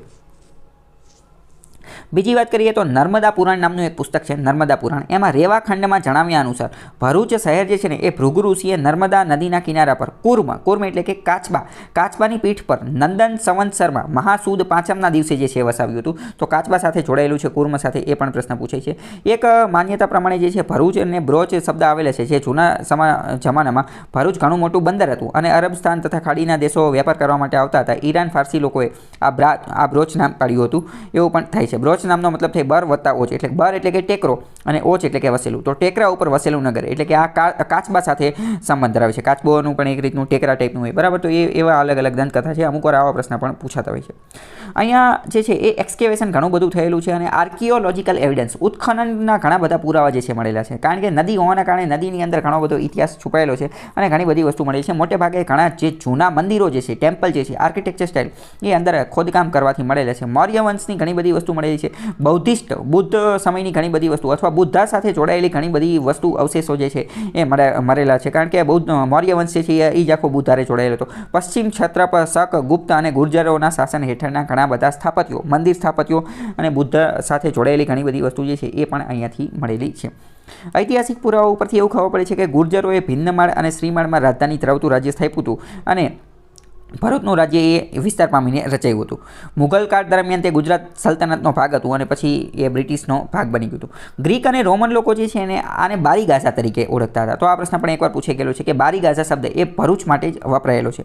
ગ્રીક લોકો વસપાટી કરતા હતા અને કંબોજ દ્વારાવતી માર્ગના દક્ષિણના છેડે આવેલું હોવાથી 1લી સદીમાં લખાયેલા રાતા સમુદ્રના પેરીપ્લસ ઓફ ધ એરિથ્રેયન સી એમાં રોમન વેપારીઓ સાથે મહત્વના ભાગીદાર તરીકેનો ઉલ્લેખ થયેલો છે. પ્રશ્ન એકવાર એ પૂછાયેલો હતો કે પેરીપ્લસ ઓફ ધ ઇરેથ્રિયન સી એમાં ભરૂચનું નામ શું આપેલું છે? તો એમાં ભરૂચનું નામ જે છે એ બેરી ગાઝા આપેલું છે. એ બધાની અંદર આનો ઉલ્લેખ જે છે એ મળે છે. પેરીપ્લસની અંદર તો એવો પણ ઉલ્લેખ કરે છે કે આ વિસ્તારમાં અનેક ગ્રીક ઇમારતો અને કિલ્લાઓ હતા. ભરૂચ જે છે કે જેને અત્યારે અમુક લોકો હાવ ગામડું સમજતા હોય છે, પરંતુ અહીંયા શું છે, અહીંયા ઘણી બધી ગ્રીક કલ્ચરની, ગ્રીક આર્કિટેક્ચરની કિલ્લા, ફોર્ટ અને ઇમારતો જે છે એ પણ એ સમયે જોવા મળતી હતી. ઘણા બધા લોકો આને ઇલેક્ઝાન્ડર સાથે પણ જોડે છે અને અહીં સુધી જો કે અહીંયા પહોંચી શક્યો ન હતો. અને પેરીપ્લસમાં ઇન્ડો ગ્રીક સિક્કાઓ પણ આ વિસ્તારમાં ચલણમાં હતા એવું નોંધે છે. એનો મતલબ શું? એનો મતલબ એમ કે ઇન્ડો ગ્રીક રાજાઓ જે છે એ પણ અહીં શાસન કરતા હતા અથવા એમનું થોડો ઘણો ઇન્ફ્લુએન્સ, એમની અસર અહીંયા જોવા મળતી હતી. તો આ બધા પ્રશ્નો અલગ અલગ રીતે જે છે એ પૂછાતા હોય છે. ઐતિહાસિક સંદર્ભની અંદર જોઈએ તો ઐતિહાસિક નવલકથા આપણે જે કરણ ખેલો જે છે એમાં ભરૂચને ભૃગુપુર તરીકે કીધેલું છે. આ એક રીતે ગુજરાતની પ્રથમ ગુજરાતી નવલકથા માનવામાં આવે છે. કરણ ખેલો નંદશંકર મહેતાએ લખેલી છે, બરાબર, અને એમાં ભૃગુપુર નામ આવેલું છે. આવો પ્રશ્ન પૂછાતા હોય છે. આ લલ્લુભાઈની હવેલી જે ભરૂચની અંદર આવેલી છે એનો અહીંયા ફોટો આપેલો છે. આગળનો પ્રશ્ન જોઈએ તો શું પ્રશ્ન પૂછે છે કે ભરતનાટ્યમ ઓડિશા, કથક આંધ્રપ્રદેશ, કુચીપુડી ઉત્તર પ્રદેશ અને ઓડિસી એ તમિલનાડુ. હવે અહીંયા તમે થોડુંક વિચારો તો કે ઓડિસી ક્યાંનું હોય? તો કે ઓડિસી જે છે ઓડિશાનું જ હોય ને, બીજે ક્યાંનું તો હોય? બીજે ક્યાંયનું હોય નહીં. તો એટલો તો અંદાજ આવી જાય. તો 4માં શું આવવું જોઈએ? 4માં એ આવવું જોઈએ. હવે તમે અહીંયા ધ્યાનપૂર્વક જો, 4માં એ ખાલી એકમાં જ છે. તાત્કાલિક તમે જવાબ સુધી જે છે એ પહોંચી જાઓ છો, બરાબર. તો ડાયરેક્ટ જવાબ એ આવશે. ભરતનાટ્યમ ક્યાંનું છે? તો કે ભરતનાટ્યમ જે છે તમિલનાડુનું છે. કથક જે છે, કથક એ ક્યાંનું છે? તો કથક જે છે એ ઉત્તર પ્રદેશનું છે. કુચીપુડી આંધ્રપ્રદેશનું છે અને ઓડિસી જે છે એ ઓડિશાનું છે. તો અમુક આવા એકદમ સહેલા પ્રશ્ન જે છે એ પણ પૂછેલા હતા. આગળનો પ્રશ્ન કયો છે? તો કે મણિપુર જે કઈ જોડી સાચી છે એ કહેવાનું છે. અલગ અલગ એક રીતે નૃત્યની જોડી આપેલી છે. બુૈયા, ચાલો, વાંચો, પાસી, કોંગગી, પાઉં, પોપીર, આ નામે તે બહુ ઓછા સાંભળ્યા. આસામ તો કે બિહુ, બિચ્છુઓ, નટપૂજા, મહારાષ્ટ્ર કાલીમુંગ આવા આપેલા છે. મેઘાલયમાં આ બધા આપેલા છે. ગુજરાતમાં ગરબા, દાંડિયા, રાસ, ટીપણી, ઝુરિયન, ભવાઈ આ આપેલા છે. અને મિઝોરમમાં કંઈક આપેલા. પણ હવે આટલા બધા કંઈ તમને યાદ હોય એવું જરૂરી નથી. પરંતુ સમજો કે આસામની અંદર બિહુ જાણીતું છે એ તો તમને ખબર જ હોય કે આસામ માટે, કારણ કે બિહુ જે છે એ તો ક્લાસિકલ ડાન્સ છે. તો આસામનું બિહુ જે છે એ પણ ફોક ડાન્સ જ છે. પણ બિહુ જે છે એ જાણીતું છે, આસામનું છે. વારંવાર પ્રશ્ન પૂછાય છે, બરાબર. તો બીજું તો સાચું છે. અને ગરબા, દાંડિયા, ટીપણી ને ભવાઈ આ બધું ગુજરાતનું છે. તો ચોથું પણ સાચું છે. તો ડાયરેક્ટ જ તે અને બીજા 1 2 3 4 ઓપ્શન એવો આપેલું નથી. તો 2 અને 4 ખાલી એકમાં જ છે, બીજે ક્યાંય છે નહીં. તો તાત્કાલિક તમે જવાબ સુધી પહોંચી શકો. બાકી આ બધું તમે જુઓ કે ઓલું બધું ક્યાંનું છે તો એ જુઓ. આ જે બુરિયાન, ચાલો ને એ બધું જે આપેલા છે બરાબર, એ અરુણાચલ પ્રદેશના છે. બુરિયા, ચાલો, વાંચો, પાસી, કોંગકી, પોંગ, પોપીર આ બધા જે છે એ ક્યાંના છે? એ અરુણાચલના છે. એ તમે ખાલી આછી પાતળી એની ખબર જે છે એ રાખી શકો છો, કારણ કે આવનારી પરીક્ષામાં બીજી વાર પ્રશ્ન પૂછાતા હોય છે. અમુક આવા જે વિચિત્ર નામ હોય જેમ કે વાંચો, તો એવા પ્રશ્ન પૂછી જાય કે વાંચો, તો કે આપણને એમ લાગે વાંચવાની વાત કરે, પણ એ અરુણાચલ પ્રદેશનું એ તો ફોક ડાન્સ છે. ફોક ડાન્સ એટલે કે લોક નૃત્ય, કે જેના કોઈ નીતિ નિયમ ન હોય, કોઈ પણ લોકો જે છે લોકો દ્વારા કરવામાં આવતું એને લોક નૃત્ય કહેવાય. આગળ પછી બીજા કયા હતા? તો કે આ ગોર ડાન્સ જે છે એ ક્યાંનું છે? તો કે એ છત્તીસગઢનું છે. ગોર ને રાઉત ને નાચા ને પાંથી ને આ બધા જે છે એ ક્યાંના છે? એ છત્તીસગઢના છે. આગળ બીજા કયા હતા? તો કે ઝારખંડ. બીજા જે હતા ને અલકાપ, પછી કર્મા, પછી મુંડગા, પછી અગ્નિ, પછી ઝુમ્મર, જન્ની, ઝુમ્મર આ બધા જે છે એ ક્યાંના છે? એ ઝારખંડના છે. તો બીજી વાર આવો પ્રશ્ન જે છે એ પણ પૂછી શકે છે. ખાલી તમારે આછો પાતળો ખ્યાલ રાખવાનો, આનું કંઈ એટલું ડિટેલમાં PhD ન કરવાનું. આગળનો પ્રશ્ન છે કે હવે જો અહીંયા તમારો ડાઉટ ઓર ક્લિયર થશે કે ક્લાસિકલ ડાન્સ અને ફોક ડાન્સ શું છે? કે શાસ્ત્રીય નૃત્યને તો ઇંગ્લિશમાં કહેવાય ક્લાસિકલ ડાન્સ. એ નૃત્ય નાટ્યશાસ્ત્રમાંથી ઉદ્ભવ્યું છે અને શાસ્ત્રીય નૃત્યની બે વિભાવનાઓ છે, લાસ્ય અને તાંડવ. પહેલી વસ્તુ બિલકુલ સાચી છે. લાસ્ય એ લેડીઝ સાથે જોડાયેલું છે અને તાંડવ જે છે એ જેન્ટ્સ સાથે જોડાયેલું છે, કારણ કે એક રીતે એવું માનવામાં આવે છે કે આ જે નાટ્યશાસ્ત્ર જે એકાદા ઋષિ હતા, બ્રહ્મા કેવા કંઈક, મને અત્યારે એક્ઝેક્ટ નામ યાદ નથી, એમને એક ગ્રંથની રચના કરેલી હતી, નાટ્યશાસ્ત્ર. અને એમાંથી તો આ બધા શાસ્ત્રીય નૃત્ય જે છે એની રચના થયેલી છે. તો એમાં સ્ત્રી અને પુરુષ બંનેનું મિશ્રણ કરી અને આ નાટક ડાન્સ જે છે એ બનાવવામાં આવેલા છે. જેમ કે શંકર જે છે એને પણ સ્ત્રી અને પુરુષ બંનેનું રૂપ માનવામાં આવે છે. તો એવી રીતે લાસ્ય અને તાંડવ એવી રીતે જોડે. લાસ્ય એટલે ફેમિનિન અને તાંડવ એટલે મેસ્ક્યુલાઇન. તો પહેલું સાચું છે. લોકનૃત્ય એટલે ફોક ડાન્સ. આ લોકો દ્વારા કરવામાં આવે. આ લોકો દ્વારા અમુક જ્યારે ખુશીની લાગણીને વ્યક્ત કરવા માટે અથવા તો કંઈક સ્પેશિયલ પ્રસંગ હોય ત્યારે કરવામાં આવે. જેમ કે પાકની લણણી. પ્રાચીન સમયમાં તો ભારતમાં બધા ખેતી જ કરતા હતા, તો પાકની લણણી કરે ત્યારે એ લોકો ખૂબ ખુશ હોય, પૈસાને એવું બધું આવવાનું હોય. એટલે સામાજિક મેળાવના લગ્ન અથવા શ્રીમંત અથવા તો બાળકનો જન્મ થાય એવું બધું હોય ને ત્યારે લોકનૃત્ય જે છે કરવામાં આવે, તો એની સાથે જોડાયેલા છે. તો બીજું પણ સાચું છે. ત્રીજું, શાસ્ત્રીય નૃત્યો વ્યવસાયિક અને ખૂબ તાલીમ લીધેલા નૃત્યકારો કે જેમણે ઘણા વર્ષો સુધી અધ્યયન કર્યું છે તેમના દ્વારા અભિનીત કરવામાં આવે છે. બરાબર, તો આ વાત સાચી છે. મેં તમને કીધું કારણ કે ક્લાસિકલ ડાન્સ, શાસ્ત્રીય નૃત્ય જે છે ને એના ઘણા બધા નીતિ નિયમ હોય અને એમાં કોઈ પણ પ્રકારની બાંધછોડ ચાલે નહીં. એમાં પહેલાં તો ઘણા બધા વર્ષોની ટ્રેનિંગ લીધેલી હોય, આપણે શીખા હોય, પછી જે છે ને એ શાસ્ત્રીય નૃત્ય જે છે એ કરવામાં આવે. જ્યારે લોકનૃત્ય તો કોઈ પણ કરી શકે, એ લોકો દ્વારા કરવામાં આવે, એ ફોક લોકો દ્વારા કરવામાં આવે અને આમાં તો ઘણી બધી ટ્રેનિંગ લેવી પડે. બરાબર, તો હવે તમને એ ડાઉટ પણ ક્લિયર થઈ ગયો છે. જોકે આની પહેલાં ભરતનાટ્યમ ઉપર જ તો મેં એક લેક્ચર લીધેલો છે. અહીંયામાં મેં બધા જ આ નાટક જે છે એ સમજાવેલા છે. લોકનૃત્ય, શાસ્ત્રીય નૃત્ય એ ડિટેલમાં સમજાવેલું છે. આર્ટ એન્ડ કલ્ચરનો લેક્ચર જે છે એમાં જઈ અને પ્લેલિસ્ટમાં જઈ અને જોજો એટલે તમને મળી જશે. તો ત્રીજું સાચું છે. ચોથી વાત કરીએ તો કે ભારતમાં 30થી વધુ લોકનૃત્ય છે. કેટલાક પ્રચલિત ઘુમર, કચ્છી, ગારો, કાલબેલિયા, ગરબા, દાંડિયા વગેરે છે. આ તો સાચી વાત. 30થી વધુ 30 તો આઈ થિંક 300થી વધુ હોઈ શકે છે, કારણ કે કદાચ 30થી વધુ તો ગુજરાતમાં જશે, કારણ કે આ ભાઈ લોકનૃત્ય એ તો હાલતા ચાલતા વિસ્તાર ફરે અને નૃત્ય ફરી જતું હોય. બરાબર, તો એ તો એવા તો ઘણા બધા હોય. તો વાત કરીએ તો ઉપરના તમામ વિધાનો જે છે એ સત્ય આવશે. આગળનો પ્રશ્ન છે કે મહેલ અને એ કઈ જગ્યાએ આવેલા છે એની જોડી આપેલી છે. તો આપણે ખોટી જોડી જે છે એ કહેવાની છે. તો લેક પેલેસ ઉદયપુરમાં આવેલું છે. લેક એટલે તળાવ. તો કે હા, એ વાત સાચી, તળાવ. આ લેક પેલેસ ઉદયપુરમાં આવેલું છે. ઇન્સ્ટાગ્રામમાં બધા મોડેલને બધા ત્યાં સાઉટ આઉટ ને એવું બધું કરતા હોય છે અને ઘણા બધા ફોટાની બધું મૂકતા હોય. રહેવા માટે એક રીતે સારી જગ્યા છે. ઘણી બધી હોટલ ને રિસોર્ટ ને એવું બધું આવેલું છે. ઉમ્મીદ ભવન પેલેસ જોધપુરમાં આવેલું છે, તો એ વાત પણ સાચી છે. રામબાગ પેલેસ જયપુરની અંદર આવેલી છે, તો એ વાત પણ સાચી છે. માર્બલ પેલેસ હૈદરાબાદની અંદર આવેલો નથી. માર્બલ પેલેસ જે છે એ કોલકાતાની અંદર આવેલો છે, વેસ્ટ બેંગાલની અંદર આવેલો છે. તો ચોથું ખોટું આવશે. બરાબર, 1 2 3 તો આવશે નહીં, આ 1 નહીં આવે, 2 નહીં આવે અને ચોથું જે છે એ જવાબમાં આવશે અને 3 ત્યાં આવશે નહીં, તો જવાબ 4 અને 5 આવશે. ફલકનુમા પેલેસ કોલકાતામાં એ અહીંયા આવેલું નથી. આ બંને જે છે એ ઇન્ટરચેન્જ કરેલા છે.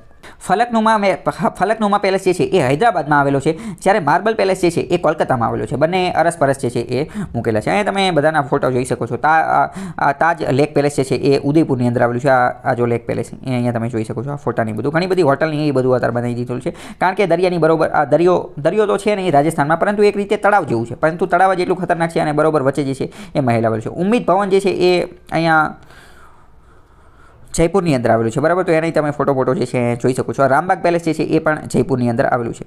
સોરી ઉમ્મીદ ભવન જે છે એ જોધપુરની અંદર આવેલું છે, એ જોધપુરની અંદર. અહીં તમે ફોટોની બધું જોઈ શકો છો. માર્બલ પેલેસ જે છે ને એ બહુ ખતરનાક છે, કારણ કે એની અંદર માર્બલનો એનો જે છે ઉપયોગ કરેલો છે. તમે કોલકાતા જાઓ તો એની મુલાકાત લેજો. અને એ એક રીતે એન્શિયન્ટ ખૂબ જ પ્રાચીન છે. અંદર ઘણી બધી આર્ટ એન્ડ કલ્ચરનો એનો ઉપયોગ કરેલો છે. આ બધા ફોટા જે છે અહીંયા મૂકેલા છે, તમે એકવાર પોઝ કરી અને જોઈ લેજો. આગળનો પ્રશ્ન શું કહે છે? આગળનો પ્રશ્ન એમ કહે છે કે નીચેના વાજિંત્રો અને તેમની વિગત આપેલી છે. તો વાજિંત્ર આમાંથી સાચું કયું છે એ કહેવાનું છે. સુંદરી તે કચ્છમાં લાંગા સમુદાયનું પારિવારિક વાજિંત્ર છે. તે બરુ વાદ્ય પવન વાજિંત્ર છે, જેને 7 થી 9 છિદ્ર હોય છે. તે ટૂંકું અને નાનું વાજિંત્ર છે, જેના ઉપર ઉસ્તાદ સરળતાથી વાદ્ય વગાડી શકે છે. બીજું એમ કહે છે કે ભૂરિંડો એ કચ્છનું ખૂબ પ્રાચીન લોકવાદ્ય છે. તે સાદી રજ કે ઈંડા જેવું હોય છે કે જેને છિદ્રો કરેલા હોય છે. યુવાનો કે જેઓ પશુઓને ચરાવતી વખતે આ ભૂરિંડો જે છે વગાડતા હોય છે, અને યુવાનોની માટે આ પ્રિય વાદ્ય છે. જોડિયા પાવા એ 2 વાંસળીઓની જોડી અથવા દ્વિવાંસળીઓ અથવા એક જ કદ અને લંબાઈની આશરે 20 થી 22 ઇંચની 2 વાંસળીઓ છે, જે સામાન્ય રીતે બંને વાંસળીઓને મુખમાં રાખીને વગાડવામાં આવતું હોય છે. પછી કહે છે મોરચંગ. તો મોરચંગ અથવા ચંગ લોખંડ અથવા પિત્તળનું બનેલું સરળ પરંતુ કૃત્રિમ ધ્વનિ ઉપકરણ છે. આ વાજિંત્ર સામાન્ય રીતે પશુને ચરાવતી વખતે ભરવાડ સમુદાયના લોકો દ્વારા લાંબા સમય માટે વગાડવામાં આવે છે.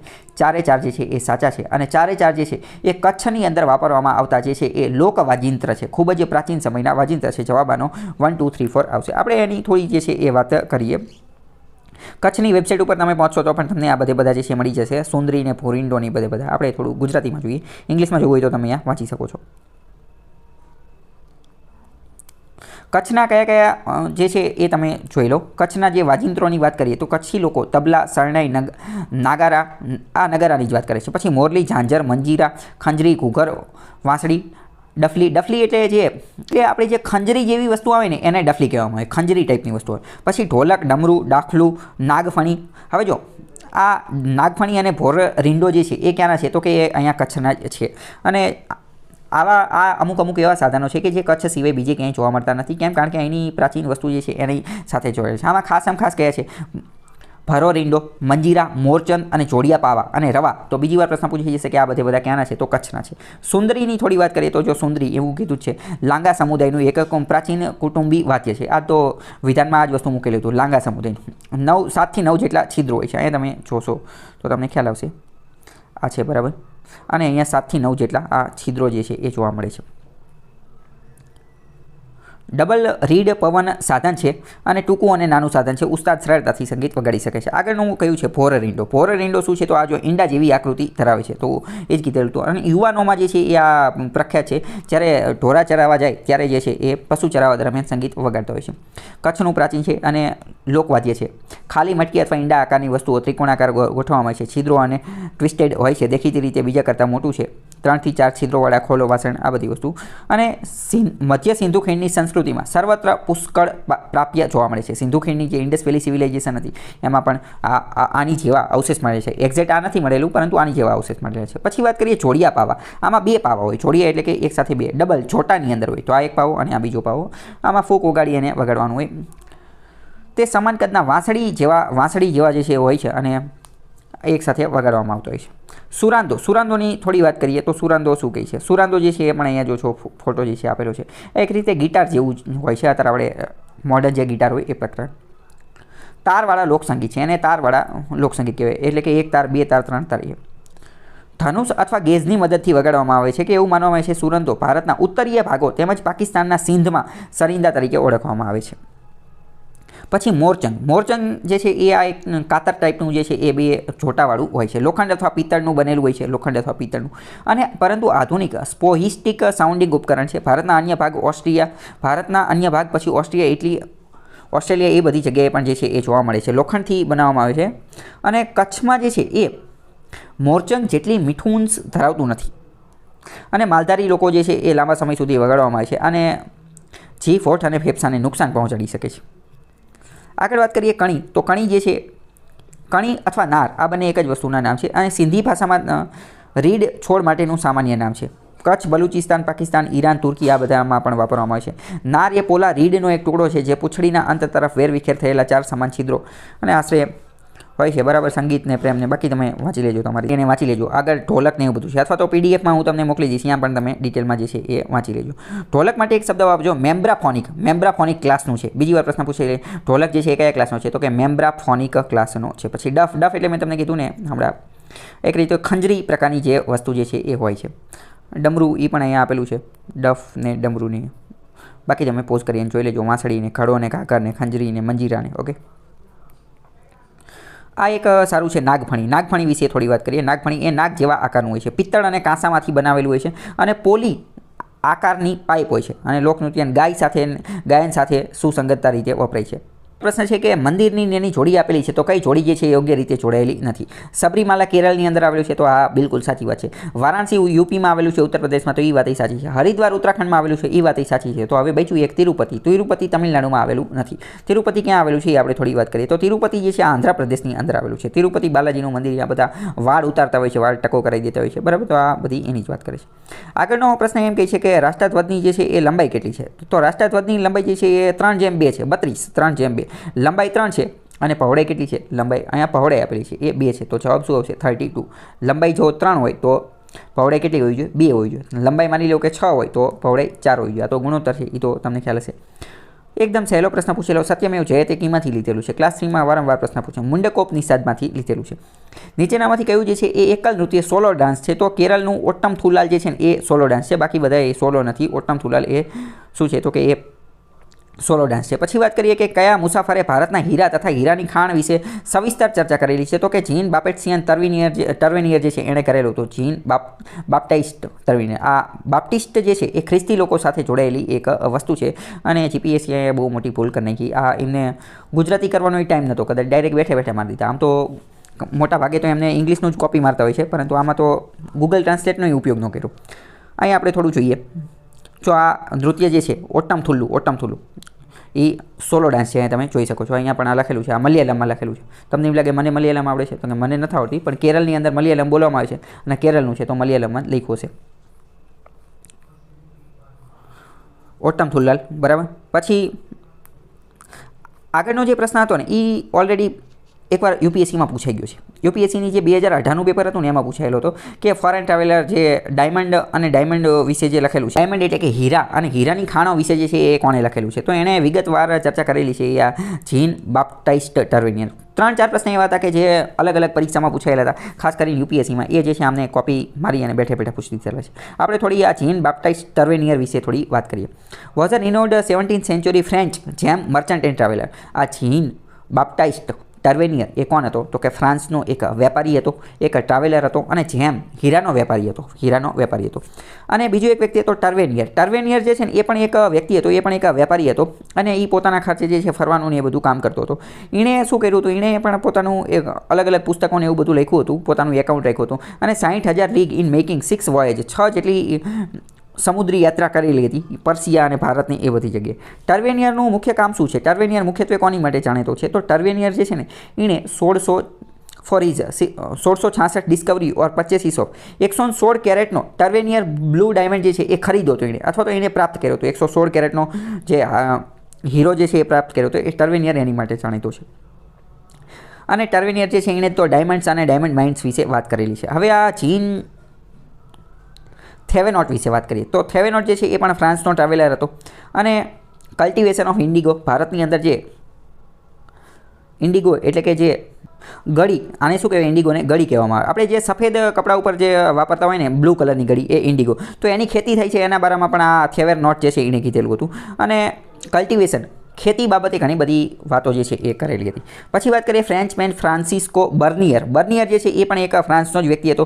એ મુઘલ સામ્રાજ્ય દરમિયાન જે છે એ ભારતની અંદર આવેલો હતો. ભારતની અંદર ખેડૂત અને ખેતીની પરિસ્થિતિ કેવી છે એ બધાની વાત કરી હતી. ખેતીની પરિસ્થિતિ ખૂબ જ ખરાબ, પુઅર, કથળેલી છે એ બધી વાત કરી હતી. શહેરો વિશે વાત કરી હતી. ભારતના ઉદ્યોગો વિશે પણ એણે જે છે એ લખેલું હતું. અને ભારતની અંદર એટલે કે જે ઉત્પાદનની દ્રષ્ટિએ કેવું છે એ બધાની વાત છે એણે કરેલી. પછી એક આ અબ્બે કારે જે છે એ પણ ફ્રાન્સનો વ્યક્તિ હતો. એ પણ મુઘલ સમય દરમિયાન 1672 થી 1674 દરમિયાન આવેલું હતું અને એણે એક ટ્રાવેલ્સ ઓફ અબ્બે કારે નામની પુસ્તક લખેલી છે. આગળનો બીજો પ્રશ્ન છે કે the records of Buddhist Kingdom નામનું પુસ્તક કોણે લખેલું છે? Records of Buddhist Kingdom. તો આ પ્રશ્ન જે છે એ આનો જવાબ આવશે ફાહિયાને લખેલું છે. ફાહિયાન એક ચીની યાત્રી હતો. ફાહિયાન હ્યુએનસાંગ આ બંને જે છે એ ચીની યાત્રા હતા. બંને ઉપર ડેડિકેટેડ જીપીએસસી મેન્સની અંદર પ્રશ્ન પૂછાઈ ગયા છે 10 માર્કની અંદર. 10 માર્કની અંદર. તો તમે વિચાર કરો કે તમારે આ બધાને ડિટેલમાં સમજવું પડે કે ફાહિયાન ભારતમાં કઈ રીતે આવ્યો હતો, શું લેવા આવ્યો હતો, એણે પુસ્તક લખી તો પુસ્તકમાં શું શું લખેલું છે એ બધું તમને ખબર હોવી જોઈએ. બરાબર. તો એ બધા ઉપર ઓલરેડી અલગ વિડીયો લેક્ચર મેં બનાવેલા છે. એમાં મેં તમને ડિટેલમાં સમજાવેલું છે કે શું છે અને શું નથી બધું. બરાબર. અહીંયા તમે જોઈ શકો છો આ રેકોર્ડ્સ ઓફ બુદ્ધિસ્ટ કિંગડમ કોણે લખેલી પુસ્તક છે એ ક્યાંક લખેલું છે કે ફાહિયાને જ લખેલી છે. આગળનો બીજો પ્રશ્ન જોઈએ તો કે ગુપ્ત વંશની મુદ્રાઓમાં સામાન્ય રીતે મોર જોવા મળતો હતો અને પશ્ચિમી ચાલુક્ય રાજાઓની મુદ્રાઓ જે છે એમાં સુવરની છબી જે છે એનો ઉપયોગ કરતા હતા. તો બંને વિધાન જે છે એ સાચા છે. આગળનો પ્રશ્ન કયો છે તો કે ભીંત ચિત્રો મુરાલ પેઇન્ટિંગ બાબતે કયું વિધાન સત્ય છે? તમે જીપીએસસીની ક્લાસ 2 કરતાં ઉપરની પરીક્ષા જોશો એટલે કે ક્લાસ 2ની અથવા ક્લાસ 1ની પરીક્ષા જોશો ને તો એમાં મુરાલ પેઇન્ટિંગ ઉપર એકાદો પ્રશ્ન તો હશે જ. તે દર વખતે એકાદો પ્રશ્ન પૂછાય છે. તો હું તમને દર વખતે કહું છું કે એક્ઝામિનર્સ ફેવરિટ ટોપિક અથવા તો જે પરીક્ષાની બોડી જીપીએસસી ફેવરિટ ટોપિક અમુક ટોપિક એમના ફેવરિટ હોય તો એમાંથી દર વખતે પ્રશ્ન પૂછે એટલે જૂના પ્રશ્નપત્ર કરવા ખૂબ જરૂરી છે. તો મુરાલ પેઇન્ટિંગ વિશે સાચું વિધાન કેવું છે તો કે મુરાલનો મતલબ જ થાય વોલ. મુરાલનો મતલબ શું થાય? દિવાલ. મુરાલ જે છે ને એનો એક ગ્રીક કેવી એકાદી ભાષાનો શબ્દ છે, ગ્રીક કે લેટિન એક, એનો મતલબ શું થાય? દિવાલ. તો દિવાલ ઉપર જે ચિત્ર દોરવામાં આવે ને એને કહેવાય મુરાલ પેઇન્ટિંગ. તો કે ભીંત છત અથવા અન્ય કોઈ પણ સપાટી ઉપર ચિતરવામાં આવેલા સીધો જ લગાડવામાં આવેલ કલાકૃતિનો નમૂનો પેઇન્ટિંગ એને મુરાલ પેઇન્ટિંગ કહેવામાં આવે. ભીંત ચિત્ર એક એવું હોય તો ભીંત ચિત્ર દિવાલમાં લગાવેલું જોઈએ તો આપણને 2D લાગે કે 3D લાગે નહીં. હવે જો અહીંયા સમજો એ તો કલાકાર ઉપર છે. આ પ્રશ્ન જે છે એ એક રીતે લોચાવાળો છે. સામાન્ય રીતે જોઈએ તો મુરાલ પેઇન્ટિંગ કેવો હોય? 2D હોય. પરંતુ કલાકારે પોતાની કલાકૃતિનો ઉપયોગ કરીને અને પોતાની જે સ્કિલ આવડત જે છે એનો ઉપયોગ કર્યો હોય, બહુ ખતરનાક લેવલનું પેઇન્ટિંગ બનાવ્યું તો એ 3D પણ હોઈ શકે છે. એ કલાકાર ઉપર છે, એ ચિત્ર ઉપર આધાર રાખે છે કે એણે ચિત્ર કેવું બનાવેલું છે. દૂરથી અમુક ચિત્ર કલાકારે એટલી બેખૂબીથી બનાવેલા હોય કે આપણને 3D પણ દેખાતા હોય, પણ જવાબ સામાન્ય રીતે 2D આવવો જોઈએ. બરાબર. તો આ પણ એની ભૂલ કહેવાય.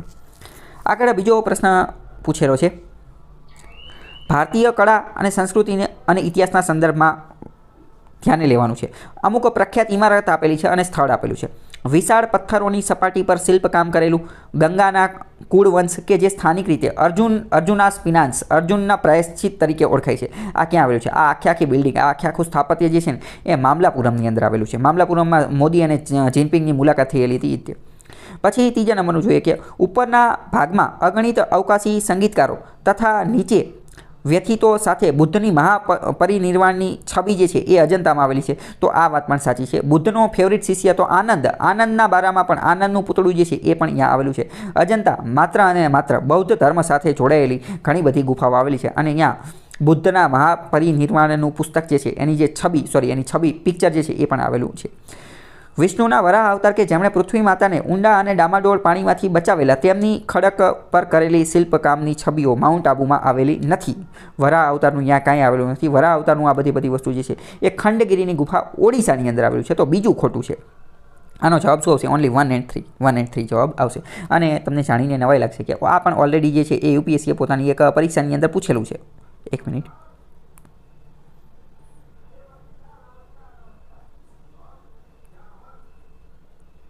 જો અહીં તમે જોઈ શકો છો કે યુપીએસસીની જે 2014ની પરીક્ષા હતી 2014ની અંદર એમને આ પ્રશ્ન ઓલરેડી પૂછેલો જ છે. અહીં તમે જોઈ શકો છો કે બધું ક્યાં આવેલું છે ને બધું અહીં એક રીતે બતાવી દઉં હું તમને. મહાપરિનિર્વાણ જે છે એ અજંતાની અંદર આવેલું છે. બાકી આ મામલાપુરમ જે છે ને મામલાપુરમ ઉપર મેં ઓલરેડી ડેડિકેટેડ એક વિડીયો બનાવેલો છે. તમે જોઈ લેજો એટલે તમને ખબર પડી જાય.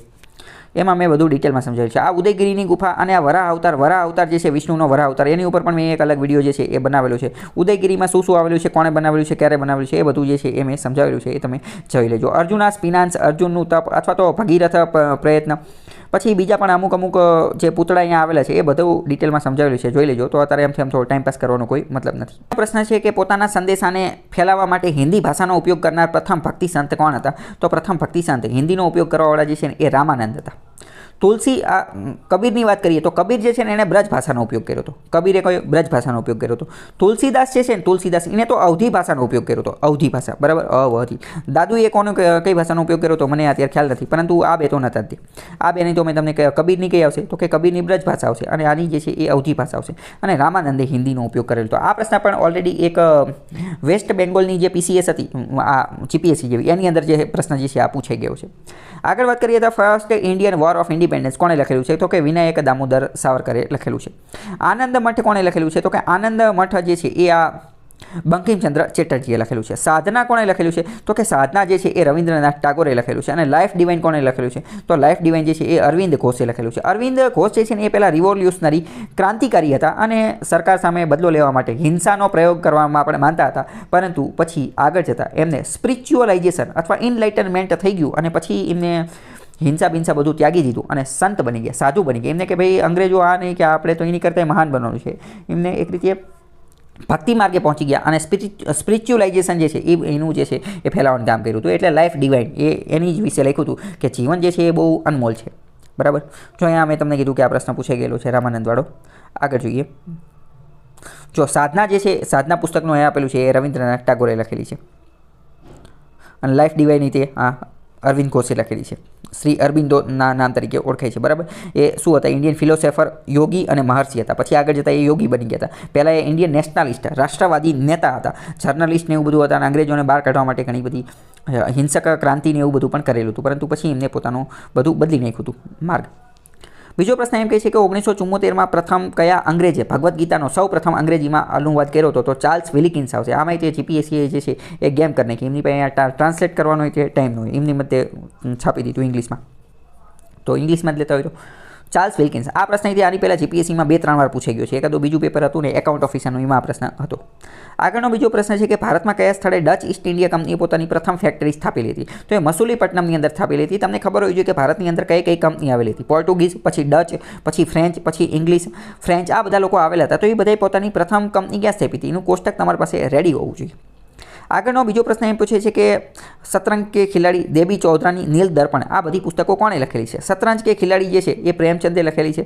પછી નીલ દર્પણ જે છે, નીલ દર્પણ એ દીનબંધુ મિત્રએ લખેલી છે. અને દેબી ચૌધરાની જે છે એ બંકિમચંદ્ર ચેટર્જી જે છે એમને લખેલી છે. આ ચાર્લ્સ વિલિકિન્સનું જો અહીંયા આપેલું છે જોઈ શકો છો.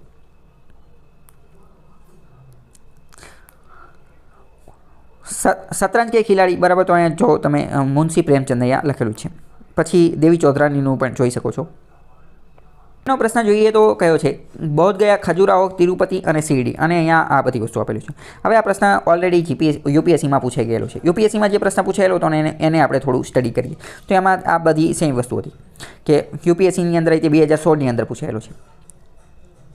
જો આ બધું જે છે ને અહીંયા જે બધું બતાવવામાં આવે ને આ ટેક્સ્ટ બુક નામની વેબસાઇટ જે છે ને એની અંદર બતાવવામાં આવે છે. તો હું તમને થોડી ટિપ્સ આપી દઉં. ટેક્સ્ટ બુક વેબસાઇટ જે છે એનો તમે ઉપયોગ કરી શકો છો. એની અંદર અલગ અલગ જે રાજ્યની પીસીએસ દ્વારા અથવા યુપીએસસી દ્વારા જે બધા પેપર લેવામાં આવેલા ને એ બધા પેપર એની અંદર તમને મળી જશે અને એની તમે ટેસ્ટ સિરીઝમાં પ્રેક્ટિસ પણ કરી શકશો. તમે ખુદ મોક ટેસ્ટ પણ આપી શકશો, બરાબર. ટેસ્ટ સિરીઝવાળાએ મને કોઈ પૈસા આપ્યા નથી. બોધ ગયા બુંદેલખંડમાં આવેલું નથી.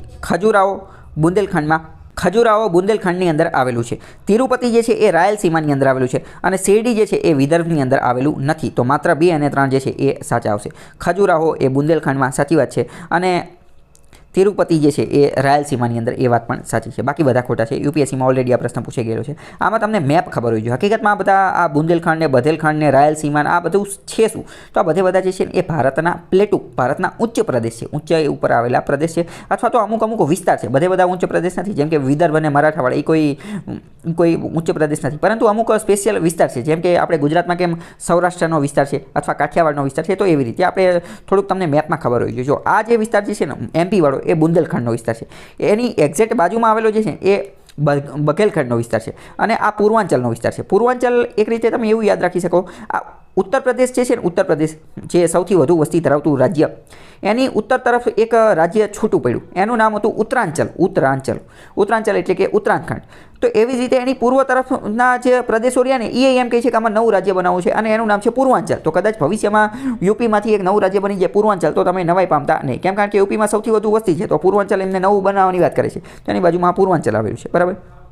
બુંદેલખંડ બઘેલખંડનો મેપમાં તમે વિસ્તાર જોઈ લીધો છે. હવે આપણે જોઈ લઈએ કે આ વિદર્ભવાળો વિસ્તાર. તો વિદર્ભવાળો વિસ્તાર જે છે ને એ અહીંયા મહારાષ્ટ્રની અંદર આવેલો છે. મહારાષ્ટ્રનું આ જે પૂર્વ ભાગ જે છે અહીંયા આવેલો છે એકદમ પછાત વિસ્તાર છે. વરસાદને એ બધું એટલું બધું આવતું નથી, એટલું બધું ડેવલપમેન્ટ થયેલું નથી. તમે કદાચ વિદર્ભ જુઓ અને મુંબઈ જુઓ તો તમને એવું લાગે કે બે મહારાષ્ટ્રમાં જ છે, તમે ચોંકી જાઓ. કારણ કે મુંબઈ એટલે જગુમગુ અને અહીંયા વિદર્ભ, અહીંયા બધો એટલું બધું કોઈ ખાસ ડેવલપમેન્ટ થયું નથી. હું હજી હમણાં થોડાક ટાઈમ પહેલાં જ આગળ વાત કરીએ રાયલસીમા. તો રાયલસીમા જે છે એ આ વિસ્તારની અંદર આવેલું છે, બરાબર. તો આ મેપમાં તમને થોડો ઘણો આઈડિયા હોવો જોઈએ.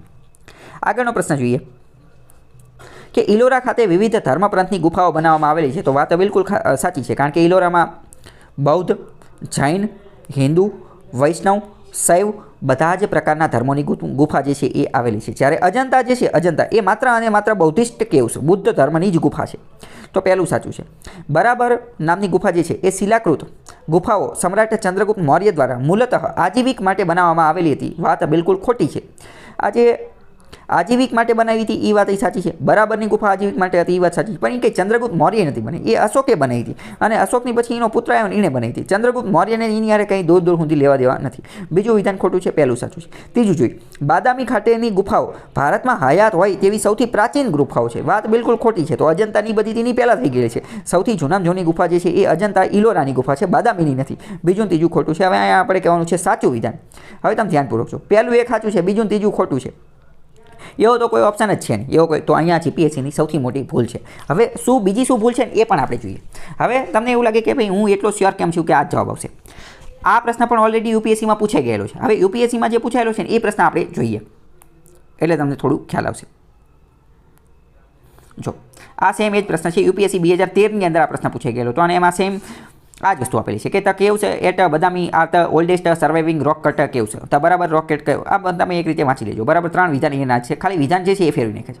હવે ઓપ્શન તમે જુઓ, આમાં ઓપ્શન જે છે ને એ ખાસ મહત્વનું છે. જીપીએસસી એ કઈ રીતે ભૂલ કરીને તમે જો, હું તમને એમની ભૂલ બતાવું છું.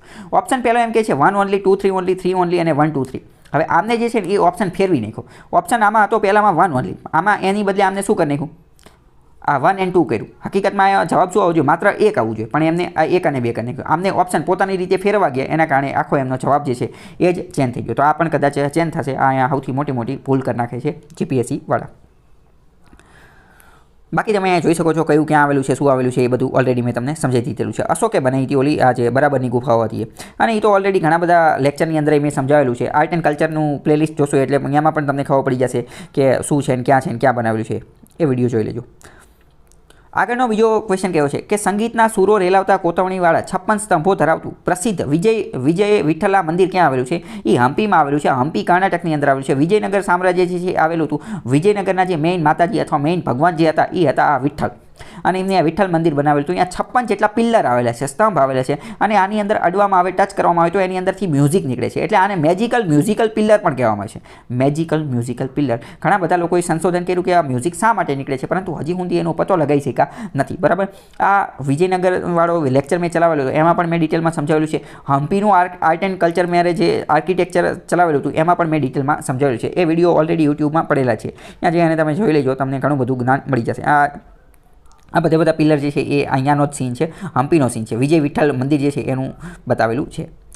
વિક્રમશિલા વિદ્યાલય ક્યાં આવેલી છે? તો કે બિહારમાં આવેલી છે. સાચી વાત છે. આમાં એવું કહેવાનું છે કે કઈ જોડી યોગ્ય રીતે જોડાયેલી છે, સાચું કહેવાનું છે. તો પહેલું સાચું છે, વિક્રમશિલા બિહારમાં આવેલી છે. ઉદયગીરીની ગુફાઓ મહારાષ્ટ્રમાં નથી આવેલી, પરંતુ એ ઓડિશામાં આવેલી છે. તો બીજું ખોટું છે. અમરાવતીની બૌદ્ધ ગુફા જે છે એ તમિલનાડુમાં આવેલી છે.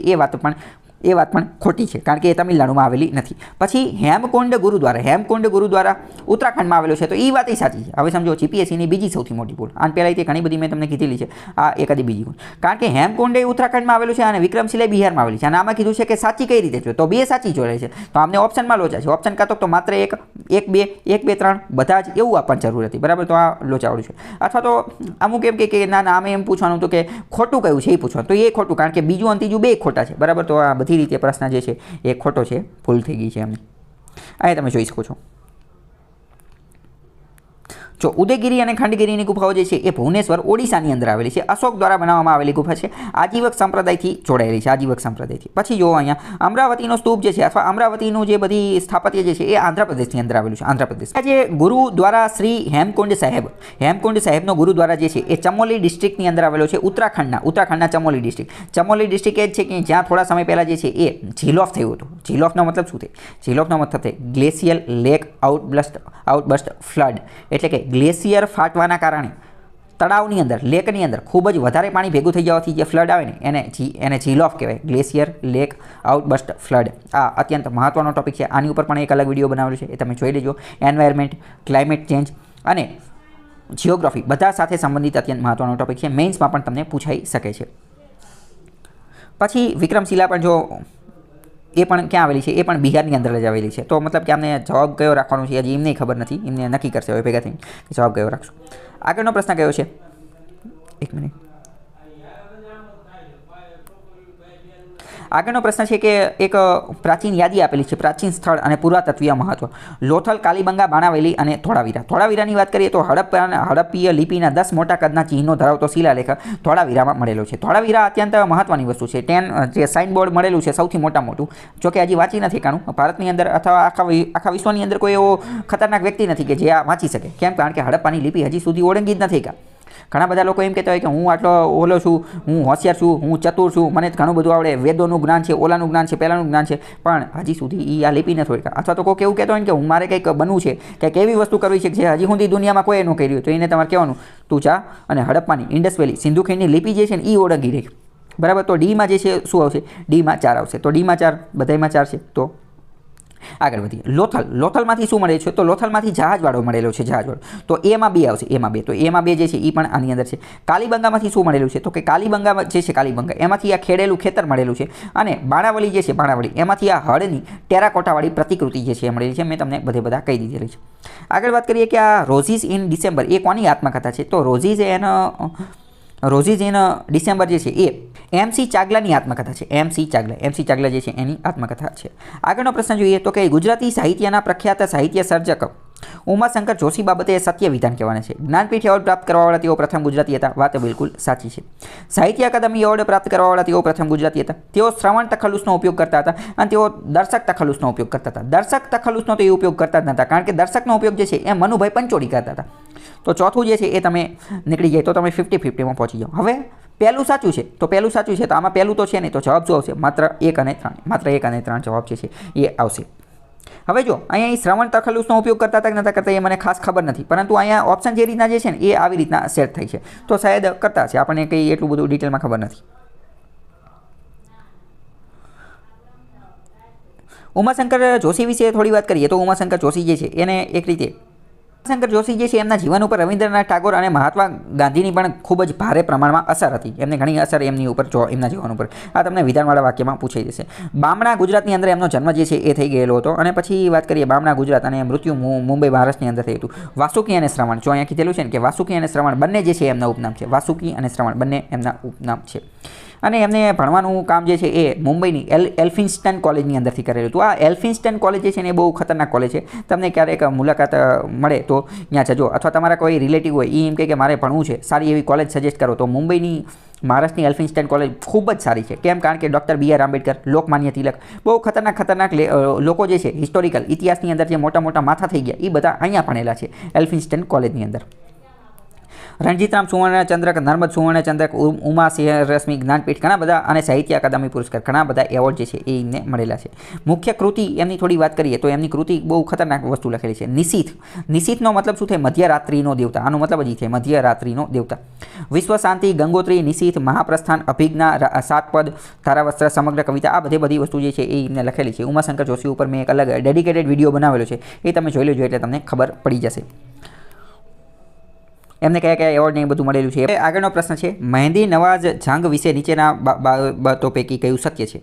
તેઓ ગુજરાતના સૌપ્રથમ કાર્યકારી મુખ્યમંત્રી હતા. પહેલી વાત ખોટી છે, કારણ કે મહેંદી નવાઝ જંગ જે છે ને એ ગુજરાતના પ્રથમ રાજ્યપાલ હતા. તો પહેલું ખોટું, તો પહેલું તો નીકળી જશે, એટલે 50-50 હોમ. તેઓ ગુજરાતના પ્રથમ રાજ્યપાલ હતા, તો બીજું સાચું છે. હવે બીજું આમ જ છે, તો જવાબ શું આવશે? 2 અને 3.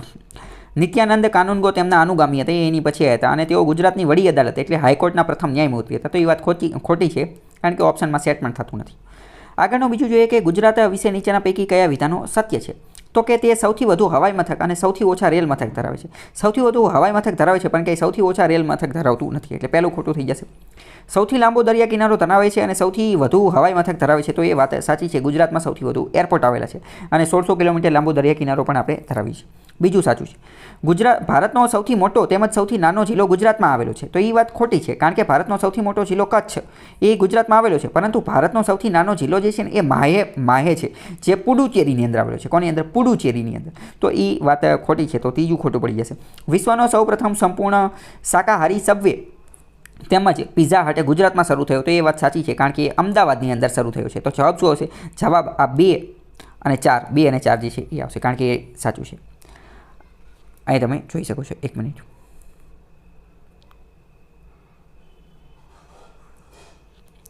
માહે જે છે, માહે પુડુચેરીનો, Mahe of Puducherry is the smallest district. પુડુચેરીનો માહે જે છે એ સૌથી નાનામાં નાનો જિલ્લો છે. અને તમે જોઈ શકો છો કે world's first vegetarian outlet of fast food brand Domino's અને પિઝા હટ સબવે એ અમદાવાદની અંદર બન્યું હતું. ડોમિનોઝ, પિઝા હટ અને સબવે એ ત્રણેય માત્ર વેજીટેરિયન આઉટલેટ જે છે એ અમદાવાદની અંદર લોન્ચ કર્યું હતું.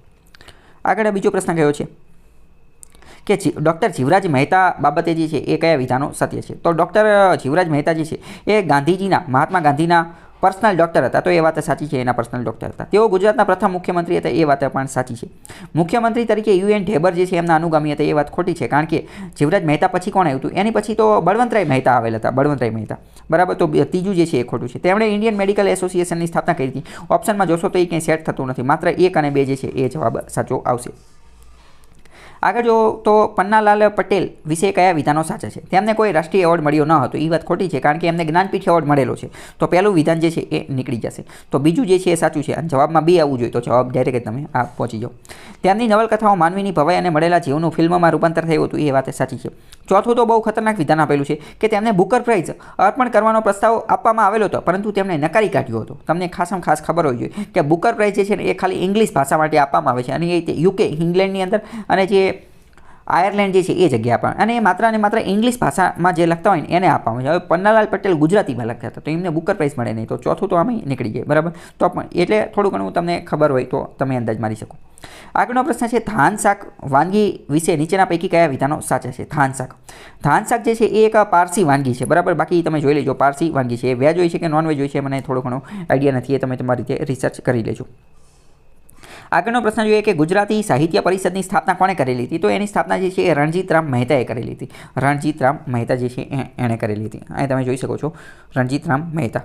ગુજરાત 1905ની અંદર કરી નાખી હતી. 1905ની અંદર 1905 એ જ સમયગાળો છે કે જ્યારે બંગાળનું વિભાજન થયેલું હતું, બંગાળના ભાગલા થયેલા હતા, બરાબર. બંગાળનું ભાગલા જે થયેલા હતા એ મોડર્ન હિસ્ટ્રીનો ટોપિક છે અને અહીંયા આપણા આર્ટ એન્ડ કલ્ચરના પ્રશ્નો પણ પૂરા થાય છે અને આગળનો ટોપિક જે છે એ આમાં તે હિસ્ટ્રીનો જ છે. તો અહીંયાનું ડિસ્કશન જે છે એ અટકાવીએ. આગળ હિસ્ટ્રીનું જે છે આની પછીનો વિડીયો હું નવો બનાવી દઈશ, એ તમે જોઈ લેજો. બાકી તમારી કંઈ રાય હોય, સુઝાવ હોય તો એ તમે કમેન્ટની અંદર લખી શકો છો. અને બાકી તમારે સારી એવી તૈયારી કરવી હોય, પાસ થવાની ગણતરી હોય તો આ ચેનલ ઉપર બીજા મેં ઘણા બધા વિડીયો મૂકેલા છે, એ તમે જોજો. અને આની PDF પણ તમને ટેલિગ્રામ ચેનલની અંદર મળી જશે.